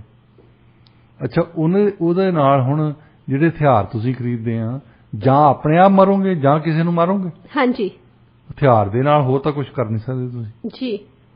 ਹੁਣ ਜੇ ਸੋਚਣ ਵਾਲੀ ਗੱਲ ਹੋਵੇ, ਜੇ ਸੋਚਿਆ ਜਾਵੇ ਤਾਂ ਨਾ ਤਾਂ ਬ੍ਰਿਟਿਸ਼ ਨੇ ਆਉਣਾ, ਨਾ ਕਿਸੇ ਹੋਰ ਨੇ ਆਉਣਾ। ਜੇ ਆਵੇ ਤਾਂ ਤੁਹਾਡੇ ਤੋਂ ਬਹੁਤ ਵੱਡੀ ਆਰਮੀ ਹੈਗੀ ਹੈ। ਹਾਂਜੀ, ਜਿਹੜੀ ਤੁਹਾਨੂੰ ਡਿਫੈਂਡ ਕਰਨ ਲਈ ਤਿਆਰ ਹੈ। ਆਮ ਲੋਕਾਂ ਨੂੰ ਹਥਿਆਰ ਨਹੀਂ ਹੋਣੇ ਚਾਹੀਦੇ ਵੈਸੇ ਜੀ, ਪਰ ਇਹ ਹੱਕ ਜਤਾਉਂਦੇ ਆ ਕਿ ਨਹੀਂ ਜੀ ਅਸੀਂ ਸ਼ਿਕਾਰ ਕਰਨ ਜਾਂਦੇ ਹਾਂ। ਹੁਣ ਸ਼ਿਕਾਰ ਕਰਨਾ ਜ਼ਰੂਰ, ਪਹਿਲਾਂ ਸ਼ਿਕਾਰ ਲੋਕੀ ਕਰਦੇ ਹੁੰਦੇ ਸੀ, ਉਹਨੂੰ ਸ਼ਿਕਾਰ ਕਹਿੰਦੇ ਹੁੰਦੇ ਸੀ ਜੀ। ਲੋਕੀ ਤੀਰ ਅੰਦਾਜ਼ੀ ਕਰਦੇ ਸੀ, ਲੋਕੀ ਕਿਰਪਾਨਾਂ ਲੈ ਕੇ ਜਾਂਦੇ ਸੀ, ਹੱਥਾਂ ਦੇ ਨਾਲ ਫੜ ਲੈਂਦੇ ਸੀ ਬੰਦੇ ਕਿਸੇ ਸ਼ਿਕਾਰ ਨੂੰ ਪੁਰਾਣੇ ਸਮਿਆਂ 'ਚ। ਤੇ ਹੁਣ ਤਾਂ ਪਰੇ ਖੜੇ ਇੱਕਦਮ ਸਨਾਈਪਰ ਦੀ ਤਰ੍ਹਾਂ ਇੱਕ ਮਾਰਦੇ ਸ਼ੂਟ ਕਰ ਦਿੰਦੇ ਆ। ਹਾਂਜੀ, ਇਹ ਕਿਹੜਾ ਸ਼ਿਕਾਰ ਹੋਇਆ ਦੱਸੋ? ਤੇ ਇੱਥੇ ਸਾਡੇ ਬੰਦੇ ਵੀ ਜਾਂਦੇ ਹੁੰਦੇ ਆ ਓਕਨਾਗਨ ਨੂੰ, ਤੇ ਉੱਥੋਂ ਬੜੇ ਖੁਸ਼ ਹੋ ਕੇ ਆਉਣਗੇ। ਇਹ ਸ਼ਿਕਾਰ ਹੈ ਕੋਈ ਕਿ ਤੁਸੀਂ ਇੱਕ ਪਾਸੇ ਖੜੇ ਗੋਲੀ ਮਾਰਤੀ ਕਿਸੇ ਨੂੰ? ਤਾਂ ਹੀ ਅਫਰੀਕਾ ਦੀ ਕਹਾਵਤ ਹੈ, ਕਹਿੰਦੇ ਕਿ ਜਿੰਨਾ ਚਿਰ ਸ਼ਿਕਾਰੀਆਂ ਨੇ ਇਤਿਹਾਸ ਲਿਖਣਾ ਆ, ਉਹਨਾਂ ਚਿਰ ਸ਼ੇਰਾਂ ਦੀ ਬਹਾਦਰੀ ਦੇ ਕਿੱਸੇ ਨਹੀਂ ਕਿਸੇ ਨੇ ਲਿਖਣੇ। ਜੀ ਬਿਲਕੁਲ। ਇਹ ਤਾਂ ਸ਼ਿਕਾਰੀਆਂ ਦੀ ਬਹਾਦਰੀ ਲਿਖਣੀ। ਸ਼ਿਕਾਰੀ ਦੀ ਦੱਸੋ ਬਹਾਦਰੀ ਕਿਹੜੀ ਆ ਵੀ ਇੱਕ ਗੋਲੀ ਮਾਰ ਦੇਣੀ ਦੂਰੋਂ। ਕਿਸੇ ਬੇਜ਼ੁਬਾਨ ਜਾਨਵਰ ਨੂੰ ਦੂਰ ਤੋਂ ਗੋਲੀ ਮਾਰ ਕੇ ਮਾਰਨ 'ਚ ਤਾਂ ਕੋਈ ਬਹਾਦਰੀ ਨਹੀਂ। ਇਹ ਕੋਈ ਬਹਾਦਰੀ ਨਹੀਂ। ਫਿਰ ਕਈ ਬੰਦੇ ਜਾ ਕੇ ਉਹ ਕਹਿੰਦੇ ਕਿ ਚਲੋ ਤੁਸੀਂ ਸ਼ਿਕਾਰ ਤਾਂ ਨਹੀਂ ਕਰਦੇ, ਕਹਿੰਦੇ ਅਸੀਂ ਸ਼ੂਟਿੰਗ ਰੇਂਜ ਤੇ ਜਾਂਦੇ ਆ, ਉਹ ਸਾਡੀ ਅਸੀਂ ਸ਼ੂਟਿੰਗ ਕਰਦੇ, ਇਹ ਵੀ ਸਾਡਾ ਮਨ ਭਾਉਂਦਾ ਸ਼ੌਕ ਹੈ। ਹਾਂਜੀ। ਦੱਸੋ ਇਹ ਕਿਹੜਾ ਸ਼ੌਕ ਹੈ ਤੁਹਾਨੂੰ? ਬਹੁਤ ਸ਼ੌਕ ਹੁੰਦਾ ਡਾਕਟਰ ਸਾਹਿਬ ਲੋਕਾਂ ਨੂੰ ਸ਼ੂਟਿੰਗ ਰੇਂਜ ਤੇ ਜਾਣ ਦਾ। ਤਾਂ ਬਹੁਤ ਬੰਦਿਆਂ ਨੂੰ ਸ਼ੌਕ ਹੁੰਦਾ, ਮੈਨੂੰ ਵੀ ਸੀ। ਮੈਂ ਦੇਖੋ ਤੁਹਾਨੂੰ ਵੀ ਸੀ, ਤੁਸੀਂ ਹੁਣੇ ਗੱਲ ਕੀਤੀ ਹੈ ਕਿਹੜਾ ਸ਼ੌਕ ਆ। ਮੈਂ ਬਿਮਾਰ ਹੋਣ ਤੋਂ ਬਾਅਦ ਨਹੀਂ ਗਿਆ, ਪਹਿਲਾਂ ਜਾਂਦਾ ਹੁੰਦਾ ਸੀ ਉੱਥੇ। ਅਸੀਂ ਮੇਰਾ ਦੋਸਤ ਜਾਂਦਾ ਹੁੰਦਾ ਸੀ, ਅਸੀਂ ਇਕੱਠੇ ਹੀ ਜਾਂਦੇ ਹੁੰਦੇ ਸੀ। ਪਰ ਉਹ ਵੀ ਮਜ਼ੇ ਵਾਲੀ ਗੱਲ ਹੈ ਵੈਸੇ। ਪਰ ਇਹ ਹਟਾਈ ਜਾ ਸਕਦੀ ਹੈ। ਤੁਸੀਂ ਜੇ ਨੈਸ਼ਨਲ ਰਾਈਫਲ ਐਸੋਸੀਏਸ਼ਨ ਨੂੰ, ਜਿਹੜੇ ਗਨ ਮੈਨੂਫੈਕਚਰਰ ਆ US ਦੇ ਵਿੱਚ, ਬਹੁਤ ਪੈਸੇ ਦਿੰਦੇ ਆ। ਨੈਸ਼ਨਲ ਰਾਈਫਲ ਐਸੋਸੀਏਸ਼ਨ ਵਾਲੇ ਇੰਨਾ ਪੈਸਾ ਕੈਂਪੇਨ ਤੇ ਖਰਚਦੇ ਆ। ਫਿਰ ਬਾਅਦ ਦੇ ਵਿੱਚ ਜਿਹੜਾ ਵੀ ਕੋਈ ਕਾਂਗਰਸ ਦਾ ਉਮੀਦਵਾਰ, ਜਿਹੜਾ ਵੀ ਕੋਈ ਸੈਨੇਟ ਦਾ ਉਮੀਦਵਾਰ, ਜਿਹੜਾ ਇਹ ਕਹੇ ਕਿ ਮੈਂ ਹੱਕ ਦੇ ਵਿੱਚ ਵੋਟ ਪਾਊਂਗਾ ਜੇ ਸੰਵਿਧਾਨ ਦੀ ਧਾਰਾ ਖਤਮ ਕੀਤੀ ਜਾਵੇ, ਉਹਨੂੰ ਹਰਾਉਣ ਲਈ ਦੂਸਰੇ ਉਮੀਦਵਾਰਾਂ ਨੂੰ ਜਿੰਨਾ ਵੀ ਪੈਸਾ ਇਕੱਠਾ ਕਰ ਸਕਦੇ ਉਹਨਾਂ ਕਰਦੇ ਹੋ। ਹਾਂਜੀ। NRA ਵਾਲੇ ਹੁਣ ਐਡੀ ਵੱਡੀ ਲੌਬੀ ਦੇ ਖਿਲਾਫ ਤੁਸੀਂ ਖੜਨਾ ਬੜਾ ਮੁਸ਼ਕਲ ਹੈ ਜੀ। ਸੋ ਇਹ ਜਿਹੜੀਆਂ ਗਨਜ਼ ਆ US ਦੇ ਵਿੱਚ ਇੰਨੀਆਂ ਆ ਨਾ, ਤੁਸੀਂ ਦੁਨੀਆ ਦੀਆਂ ਜਿਹੜੀਆਂ ਜਿੰਨੀਆਂ ਫੌਜਾਂ ਆ, ਜਿੰਨੇ ਕਿਤੇ ਉਹਨਾਂ ਦੇ ਕੋਲ ਵੈਪਨ ਸਾਰੀਆਂ ਦੇ ਇਕੱਠੇ ਕਰਕੇ 193 ਮੁਲਕਾਂ ਦੇ, ਤੇ ਉਹਨੇ US ਦੇ ਸਿਵਿਲੀਅਨ ਦੇ ਕੋਲ ਆ। ਤੁਸੀਂ ਇਹਨਾਂ ਦੇ ਜਾ ਕੇ ਦੇਖ ਲਓ, ਸਿਆਟਲ ਬੈਲਿੰਗਹੈਮ ਵੀ ਹੈਗੀਆਂ ਕਿ ਸ਼ਾਪਾਂ ਦਾ, ਇਹਨਾਂ ਦੇ ਜਾ ਕੇ ਖੜ ਕੇ ਦੇਖੋ, ਤੁਸੀਂ ਏਦਾਂ ਲੱਗਦਾ ਜਿੱਦਾਂ ਮਿਲਟਰੀ ਵਾਲਿਆਂ ਦੇ ਹਥਿਆਰ ਹੁੰਦੇ ਉਹ ਜੀ। ਇੰਨੇ ਵਧੀਆ ਵਧੀਆ ਜਿਹੜੇ ਆਮ ਲੋਕੀ ਲਈ ਫਿਰਦੇ ਉੱਥੇ। ਹਾਂਜੀ, ਉੱਥੇ ਤਾਂ ਨਾਰਮਲ ਆ ਉਹਨਾਂ ਦੇ ਲਈ। ਸੋ ਉਹਨਾਂ ਹਥਿਆਰਾਂ ਦੇ ਨਾਲ ਹੋ ਕੀ ਸਕਦਾ? ਬੰਦਾ ਤਬਾਹੀ ਹੋਈ ਹੋ ਸਕਦੀ ਹੈ, ਕਿਸੇ ਨੂੰ ਮਾਰੂਗਾ। ਔਰ ਤਬਾਹੀ ਦੇਖਿਓ, ਇੱਕ ਤੁਸੀਂ ਕਾਲਿਆਂ ਦੀਆਂ ਜਿਹੜੀਆਂ ਇਨਰ ਸਿਟੀਜ਼ ਆ ਨਾ, ਉਸ ਜਗ੍ਹਾ ਤੇ ਜਾ ਕੇ ਦੇਖੋ, ਇੱਕ ਤਾਂ ਭੰਗ ਭੁੱਜ ਦਿੰਦੀ ਵੈਸੇ ਹੀ, ਜਿੱਦਾਂ ਉਹਨਾਂ ਦੀਆਂ ਸਟਰੀਟਸ ਇਦਾਂ ਦੀਆਂ ਹੁੰਦੀਆਂ ਜਿੱਦਾਂ ਸਰੀ ਵਾਲਿਆਂ ਦੀਆਂ, ਤੇ ਉੱਥੇ ਠੇਕੇ ਬਹੁਤ ਹੋਣਗੇ, ਗਨ ਸ਼ਾਪ ਬਹੁਤ ਹੋਣਗੀਆਂ, ਦੋ ਚੀਜ਼ਾਂ ਬਹੁਤ ਜ਼ਿਆਦਾ ਹੁੰਦੀਆਂ। ਹਾਂਜੀ। ਤੇ ਉੱਥੋਂ ਉਹਨਾਂ ਦੇ ਮਤਲਬ ਹੈਗਾ ਵੀ ਤੁਸੀਂ ਪੀਓ, ਗਨ ਖਰੀਦੋ ਤਾਂ ਇੱਕ ਦੂਜੇ ਨੂੰ ਸ਼ੂਟ ਕਰੋ, ਬਸ ਨੁਕਸਾਨ ਹੀ ਹੈ ਜੀ, ਨੁਕਸਾਨ ਹੀ ਜੀ। ਡਾਕਟਰ ਸਾਹਿਬ, ਇੱਕ ਜਿਹੜੀ ਖਬਰ ਮੈਂ ਤੁਹਾਡੇ ਨਾਲ ਅੱਗੇ ਡਿਸਕਸ ਕਰਨ ਜਾ ਰਹੀ ਹਾਂ, ਫਲੋਰੀਡਾ ਦੇ ਪਾਮ ਬੀਚ ਇੰਟਰਨੈਸ਼ਨਲ 에ਅਰਪੋਰਟ ਤੇ ਨਾ ਇੱਕ ਪੈਸੇਂਜਰ ਨੇ, ਜਿਹਨੂੰ ਕੋਈ ਐਕਸਪੀਰੀਅੰਸ ਨਹੀਂ ਸੀ, ਇੱਕ ਪੈਸੇਂਜਰ ਨੇ ਪਲੇਨ ਦੀ ਜਿਹੜੀ ਸੇਫ ਲੈਂਡਿੰਗ ਕਰਵਾਈ ਆ। ਪਾਇਲਟ ਨੂੰ ਕੋਈ ਮੈਡੀਕਲ ਕੰਡੀਸ਼ਨ ਹੋ ਗਈ ਸੀ। ਉਸ ਤੋਂ ਬਾਅਦ ਤਾਂ ਫਿਰ ਉਸ ਪੈਸੇਂਜਰ ਨੇ ਜਦੋਂ ਸੇਫ ਲੈਂਡਿੰਗ ਕਰਵਾਈ ਤਾਂ ਸਾਰੇ ਲੋਕੀ ਬੜੇ ਹੈਰਾਨ ਹੋਏ, ਤੇ ਸੋਸ਼ਲ ਮੀਡੀਆ ਦੇ ਉੱਤੇ ਇਹ ਜਿਹੜੀ ਨਿਊਜ਼ ਆ ਕਾਫੀ ਜ਼ਿਆਦਾ ਵਾਇਰਲ ਹੋਈ। ਇਸ ਬਾਰੇ ਕੀ ਕਹੋਗੇ? ਦੇਖੋ, ਇਸ ਬੰਦੇ ਨੇ ਕਦੇ ਪਲੇਨ ਨਹੀਂ ਉਡਾਇਆ, ਪਰ ਉਹਨੇ ਥੋੜੀ ਜਿਹੀ ਕੀ ਕਹਿੰਦੇ ਆਪਣੇ ਪੰਜਾਬੀ ਚ ਕਹਿੰਦੇ ਹੁੰਦੇ ਵੀ ਅੰਨੇ ਦੇ ਪੈਰ ਦੇ ਥੱਲੇ ਬਟੇਰਾ ਆ ਗਿਆ। ਅੰਨੇ ਦੇ ਵੀ ਉਹਦੇ ਥੱਲੇ ਪੈਰ ਦੇ ਬਟੇਰਾ ਆਊਗਾ ਜਿਹੜਾ ਖੇਤਾਂ 'ਚ ਤੁਰਿਆ ਫਿਰਦਾ। ਹਾਂਜੀ। ਬਟੇਰਾ ਹੁਣ ਤੁਹਾਡੇ ਸੋਫੇ ਤੇ ਤਾਂ ਆ ਨਹੀਂ ਜਾਣਾ ਜੀ, ਮਤਲਬ ਕੁਛ ਕਰਦਾ ਹੋਊਗਾ ਤਾਂ ਉਹਦੇ ਪੈਰਾਂ ਦੇ ਥੱਲੇ ਬਟੇਰਾ ਆਇਆ ਜੀ। ਜੀ। ਇਹ ਬੰਦਾ ਜਿਹੜਾ ਸੀ, ਇਹਦੇ ਵੀ ਪੈਰ ਥੱਲੇ ਬਟੇਰਾ ਇਸ ਕਰਕੇ ਆਇਆ ਕਿ ਪਹਿਲਾਂ ਇਹਨੇ ਕੁਛ ਕੁ ਜਹਾਜ਼ਾਂ ਦੇ ਵਿੱਚ ਪਾਇਲਟ ਕੰਮ ਕਰਦੇ ਦੇਖੇ ਸੀ। ਵੈਸੇ ਉਹ ਕਹਿੰਦਾ ਮੈਨੂੰ ਕਿਸੇ ਨੇ, ਪਾਇਲਟ ਨੇ ਉਹਨੂੰ ਦੱਸਿਆ ਸੀ ਵੀ ਆਹ ਜਿਹੜਾ ਆਹ ਬਟਨ ਇਸ ਲਈ, ਆਹ ਇਸ ਲਈ। ਉਹਨੇ ਸਾਂਭ ਲਿਆ ਕਿਉਂਕਿ ਪਾਇਲਟ ਜਿਹੜਾ ਸੀ ਉਹ ਸਰੀਰਕ ਤੌਰ ਤੇ ਨਿਕੰਮਾ ਹੋ ਚੁੱਕਾ ਸੀ ਜੀ, ਉਹ ਬਿਮਾਰੀ ਸੀ ਉਹਨੂੰ। ਹਾਂਜੀ। ਤੇ ਫਿਰ 에ਅਰ ਟ੍ਰੈਫਿਕ ਕੰਟਰੋਲਰਸ ਨੇ ਉਹਦੀ ਹੈਲਪ ਕੀਤੀ। 에ਅਰ ਟ੍ਰੈਫਿਕ ਕੰਟਰੋਲਰ ਨੂੰ, ਉਹ ਬੰਦਾ ਇੰਸਟ੍ਰਕਟਰ ਸੀ ਐਕਚੁਅਲੀ, ਪਾਇਲਟ ਦਾ, ਪਾਇਲਟਸ ਨੂੰ ਟ੍ਰੇਨਿੰਗ ਦਿੰਦਾ ਸੀ। 에ਅਰ ਟ੍ਰੈਫਿਕ ਕੰਟਰੋਲਰ ਵੀ ਕੰਮ ਕਰਦਾ ਸੀ, ਪਰ ਉਹ ਟ੍ਰੇਨਿੰਗ ਵੀ ਦਿੰਦਾ ਸੀ ਜੀ। ਔਰ ਉਹਨੇ ਟ੍ਰੇਨਿੰਗ ਦੇ ਮਤਲਬ ਉਹਨੂੰ ਦੱਸ ਕੇ ਵੀ ਆਹ ਬਟਨ ਦੱਬਦੇ, ਆਹ ਦੱਬਦੇ। ਉਹ ਕਹਿੰਦੇ ਇੰਨੀ ਸਮੂਥ ਲੈਂਡਿੰਗ ਕੀਤੀ ਉਹਨੇ ਜੀ, ਜਿੱਦਾਂ ਇੱਕ ਟ੍ਰੇਨਡ ਪਾਇਲਟ ਕਰਦਾ ਹੁੰਦਾ। ਹਾਂਜੀ, ਬਿਲਕੁਲ। ਤੇ ਉਹ ਕਹਿੰਦਾ ਮੈਨੂੰ ਆਪ ਹੀ ਯਕੀਨ ਨਹੀਂ ਸੀ ਆ ਰਿਹਾ ਕਿ ਮੇਰੇ ਤੋਂ ਸਮੂਥ ਲੈਂਡਿੰਗ ਹੋਈ। ਹਾਂਜੀ। ਤੇ ਇਹ ਇੱਕ ਖਬਰ ਹੈਗੀ ਹੈ ਵੀ ਜਿਹਦੇ ਵਿੱਚ ਜੇ ਤੁਹਾਨੂੰ ਕੁਝ ਨਹੀਂ ਵੀ ਪਤਾ, ਪਰ ਦੇਖਿਆ ਜ਼ਰੂਰ ਹੋਣਾ ਚਾਹੀਦਾ ਜੀ। ਜੇ ਤੁਹਾਨੂੰ ਜਾ ਕੇ ਅਸੀਂ ਬਹਿ ਗਏ ਪਾਇਲਟ ਦੀ ਸੀਟ ਤੇ, ਤੁਸੀਂ ਕਦੇ ਦੇਖਿਆ ਹੀ ਨਹੀਂ ਵੀ ਉਹ ਬਟਨ ਹੈ ਕਾਹਦੇ ਆ, ਤਾਂ ਫਿਰ ਤੁਸੀਂ ਕੀ ਕਰੋਗੇ? ਫਿਰ ਤਾਂ ਇਨਸਟਰਕਸ਼ਨਸ ਦਿੱਤੀਆਂ ਵੀ ਕਿਸੇ ਕੰਮ ਦੀਆਂ ਨਹੀਂ ਹੋਣੀਆਂ। ਇੰਸਟਰਕਸ਼ਨ ਕਾਹਦੀ ਕਿਹੜੀ ਫਾਲੋ ਕਰੋਗੇ ਤੁਸੀਂ? ਹਾਂਜੀ, ਥੋੜਾ ਤਾਂ ਪਤਾ ਹੋਣਾ ਚਾਹੀਦਾ। ਇਸੇ ਕਰਕੇ ਕਹਿੰਦੇ ਆ ਵੀ ਧਿਆਨ ਰੱਖਣਾ ਚਾਹੀਦਾ ਆਲੇ ਦੁਆਲੇ, ਜਦੋਂ ਕੋਈ ਵੀ ਆਪਾਂ ਕਿਤੋਂ ਲੰਘਦੇ ਆ ਵਿਚਰਦੇ ਆ, ਪਤਾ ਹੋਣਾ ਚਾਹੀਦਾ ਆ ਜੀ। ਡਾਕਟਰ ਸਾਹਿਬ, ਅੱਜ ਹੈਗਾ ਫਰਾਈਡੇ ਦਾ ਦਿਨ ਤੇ ਅੱਜ ਤੁਸੀਂ ਸਾਨੂੰ ਕਹਾਣੀ ਵੀ ਸੁਣਾਉਣੀ ਆ। ਜੁਮੇ ਵਾਲਾ ਦਿਨ ਹੈ, ਅੱਜ ਕਹਾਣੀ ਸੁਣਾਉਂਦੇ ਆ। ਕਹਾਣੀ ਦੀ ਸ਼ੁਰੂਆਤ ਹੈ ਜੀ ਛੋਟੇ ਪਿੰਡ ਦਾ ਮੌਲਵੀ ਦੀ ਅੱਗੇ ਵੀ ਗੱਲ ਕੀਤੀ ਸੀ ਅਸੀਂ। ਉਹ ਅਨਪੜ੍ਹ ਥੋੜਾ ਸੀ, ਇਹ ਪੜ੍ਹਿਆ ਲਿਖਿਆ ਮੌਲਵੀ ਹੈ ਜੀ। ਉਹਦਾ ਵੀ ਪਿਓ ਮੌਲਵੀ ਸੀ, ਇਹਦਾ ਵੀ ਪਿਓ ਮੌਲਵੀ ਹੈ, ਪਰ ਇਸ ਮੌਲਵੀ ਨੇ ਆਪਣਾ ਬੱਚਾ ਪੜ੍ਹਾਇਆ ਥੋੜਾ ਜਿਹਾ। ਉਹਦੀ ਮੌਤ ਤੋਂ ਬਾਅਦ ਪਿੰਡ ਦੀ ਮਸਜਿਦ ਦੇ ਵਿੱਚ, ਪਿੰਡ ਦੇ ਮਦਰਸੇ ਦੇ ਵਿੱਚ ਉਹ ਇੰਚਾਰਜ ਬਣ ਗਿਆ। ਹੁਣ ਉਹ ਦੂਸਰੇ ਪਿੰਡਾਂ ਨਾਲੋਂ, ਕੀ ਕਹਿੰਦੇ ਹੁੰਦੇ ਆਪਣੇ ਅੰਨਿਆਂ ਚ ਕਾਣਾ ਰਾਜ ਆ, ਹਾਂਜੀ, ਤੇ ਉਹ ਦੂਸਰੇ ਪਿੰਡਾਂ ਦੇ ਮੌਲਵੀਆਂ ਨਾਲੋਂ ਚੰਗਾ ਹੈ ਜੀ। ਸੋ ਇਸ ਕਰਕੇ ਉਹਦੀ ਥੋੜੀ ਜਿਹੀ ਮਸ਼ਹੂਰੀ ਵੀ ਹੋ ਗਈ। ਹਾਂਜੀ। ਤੇ ਫਿਰ ਉਹਦੇ ਮਨ ਦੇ ਵਿੱਚ ਵੀ ਥੋੜੀ ਜਿਹੀ ਆ ਜਾਂਦੀ ਹੈ ਗੱਲ, ਬੰਦੇ ਦੀ ਜਦੋਂ ਮੌਲਵੀ ਜੀ ਗੱਲ ਹੁੰਦੀ ਹੈ ਤੇ ਮਨ ਦੇ ਵਿੱਚ ਸਤਿਕਾਰ ਆ ਜਾਂਦਾ, ਬੰਦਾ ਆਪਣੀ ਸਿਫਤ ਸੁਣ ਕੇ ਵੀ ਖੁਸ਼ ਹੋ ਜਾਂਦਾ। ਹਾਂਜੀ। ਨਾਲ ਦੇ ਪਿੰਡਾਂ 'ਚ, ਛੋਟੇ ਛੋਟੇ ਸ਼ਹਿਰਾਂ 'ਚ ਉਹਦਾ ਭਾਸ਼ਣ ਕਰਾਉਂਦੇ ਆ ਤੇ ਉਹ ਗੱਡਾ ਵੀ ਭੇਜਦੇ ਆ। ਉਦੋਂ ਗੱਡੇ 'ਚ ਹੀ ਜਾਂਦੇ, ਗੱਡਾ ਕਹਿ ਲਓ ਪਹਿਲਾਂ ਟੈਸਲਾ ਸੀ। ਬੱਲੇ ਬੱਲੇ ਹੋ ਜਾਂਦੀ ਸੀ ਜਿਹੜਾ ਕੋਈ ਜਾਂਦਾ ਸੀ। ਉਹਨਾਂ ਨੇ ਜਾਣਾ, ਆਪਣਾ ਭਾਸ਼ਣ ਦੇਣਾ। ਅੱਛਾ, ਪਰ ਪਿੰਡ ਦਾ ਮੌਲਵੀ ਸੀ, ਛੋਟੇ ਪਿੰਡ ਦਾ, ਇਸ ਕਰਕੇ ਉਹਨਾਂ ਦੇ ਘਰ ਦੇ ਹਾਲਾਤ ਬਹੁਤੇ ਵਧੀਆ ਨਹੀਂ ਹੁੰਦੇ। ਜਿਹੜੇ ਬੰਦੇ ਤੋਂ ਨੌਲੇਜ ਆ, ਜ਼ਰੂਰੀ ਨਹੀਂ ਹੈ ਉਹਦੇ ਕੋਲ ਪਦਾਰਥ ਵੀ ਹੈਗੇ, ਉਹਦੇ ਕੋਲ ਮਹਿਲ ਵੀ ਹੈਗੇ ਆ। ਤੇ ਪਿਓ ਨੇ ਜੋ ਕੱਚਾ ਮਕਾਨ ਦਿੱਤਾ ਸੀ ਉਹ ਹੀ ਲੈ ਕੇ ਬੈਠਾ, ਪਰ ਉਦੋਂ ਉਹਨਾਂ ਦੇ ਵਿਹੜੇ ਚੰਗੇ ਹੁੰਦੇ ਸੀ। ਸੋ ਵਿਹੜਾ ਚੰਗਾ ਖੁੱਲ੍ਹਾ ਸੀ ਉਹਦਾ। ਤੇ ਅੱਜ ਕੱਲ੍ਹ ਤਾਂ ਕੋਠੀਆਂ ਬਣਾ ਲਈਆਂ ਜਿਹਦੇ ਵਿੱਚ ਦਿਨੇ ਵੀ ਤੁਹਾਨੂੰ ਬੱਤੀ ਜਗਾਉਣੀ ਪੈਂਦੀ ਤਾਂ ਹੀ ਨਜ਼ਰ ਆਉਂਦਾ ਹੈ। ਹਾਂਜੀ। ਪਰ ਆਰਾਮ ਨਾਲ ਵਿਹੜੇ ਦੇ ਵਿੱਚ ਬੈਠੇ ਹੁੰਦੇ ਸੀ ਤੇ ਸੂਰਜ ਦੀ ਰੋਸ਼ਨਾਈ ਹੁੰਦੀ ਸੀ, ਰਾਤ ਨੂੰ ਤਾਰਿਆਂ ਦੀ ਰੋਸ਼ਨਾਈ ਹੁੰਦੀ ਸੀ, ਚੰਦ ਦੀ ਰੋਸ਼ਨਾਈ ਹੁੰਦੀ ਸੀ। ਸੋ ਇਸ ਕਰਕੇ ਉਹ ਘਰੋਂ ਵੀ ਖੁਸ਼ ਸੀ। ਦੂਸਰਾ, ਉਹਦੀ ਬੇਗਮ ਦੇ ਨਾਲ ਵੀ ਬਣਦੀ ਸੀ। ਕੁੱਲ ਮਿਲਾ ਕੇ ਵਧੀਆ ਸੀ ਜ਼ਿੰਦਗੀ, ਬਹਿਜਾ ਸੀ। ਨਹੀਂ ਤਾਂ ਬਾਕੀ ਹੁੰਦਾ ਨਿਆਣਿਆਂ ਦਾ ਦੁੱਖ, ਉਹਦੇ ਬੱਚਾ ਕੋਈ ਨਹੀਂ ਸੀ। ਦੁੱਖ ਵੀ ਹੁੰਦਾ, ਸੁੱਖ ਵੀ ਹੁੰਦਾ। ਜਿਨ੍ਹਾਂ ਦੇ ਨਹੀਂ ਆ ਉਹ ਪੰਡਤਾਂ ਕੋਲ ਤੁਰੇ ਫਿਰਦੇ ਆ, ਮੇਰੇ ਬੱਚਾ ਹੈ ਨਹੀਂ ਆ। ਹਾਂਜੀ। ਜਿਨ੍ਹਾਂ ਦੇ ਹੈ ਤਾਂ ਉਹ ਦੁਖੀ ਹੁੰਦੇ ਵੀ ਇਹ ਬੱਚਾ ਮੇਰੇ ਕਹੇ ਨਹੀਂ ਲੱਗਦਾ। ਹਾਂਜੀ। ਸੋ ਮੌਲਵੀ ਸਾਹਿਬ ਇਸ ਗੱਲੋਂ ਸੁੱਖ ਸੀ ਵੀ ਬੇਗਮ ਦੇ ਨਾਲ ਉਹਨਾਂ ਦੀ, ਜਿੱਦਾਂ ਕਹਿੰਦੇ ਨੇ ਦੋ ਭਾਂਡੇ ਆ ਇਹਨਾਂ ਨੇ ਵੱਜਣਾ ਹੀ ਆ, ਉਹ ਇਹ ਭਾਂਡੇ ਖੜਕਦੇ ਨਹੀਂ ਸੀ। ਭਾਂਡੇ ਸੀ ਤਾਂ ਪਿਆਰ ਨਾਲ ਹੀ ਰਹਿੰਦੇ ਸੀ, ਬਣਦੀ ਸੀ ਇੱਕ ਦੂਜੇ ਨਾਲ, ਪੂਰੀ ਬਣਦੀ ਸੀ। ਜੇ ਹੁਣ ਮੌਲਵੀ ਸਾਹਿਬ ਨੇ ਬਾਹਰ ਲੈਕਚਰ ਕਰਕੇ ਆਉਣਾ, ਬੇਗਮ ਨੇ ਆ ਕੇ ਪੁੱਛ ਲੈਣਾ ਵੀ ਅੱਜ ਕਿੱਦਾਂ ਰਿਹਾ ਤੁਹਾਡਾ ਭਾਸ਼ਣ।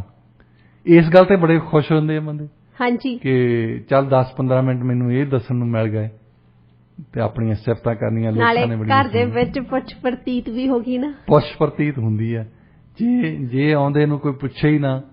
ਹੁਣ ਬਹੁਤਿਆਂ ਜਗ੍ਹਾ ਤੇ ਘਰ ਦੇ ਵਿੱਚ ਇਸੇ ਕਰਕੇ ਲੜਾਈ ਹੋ ਜਾਂਦੀ ਹੈ।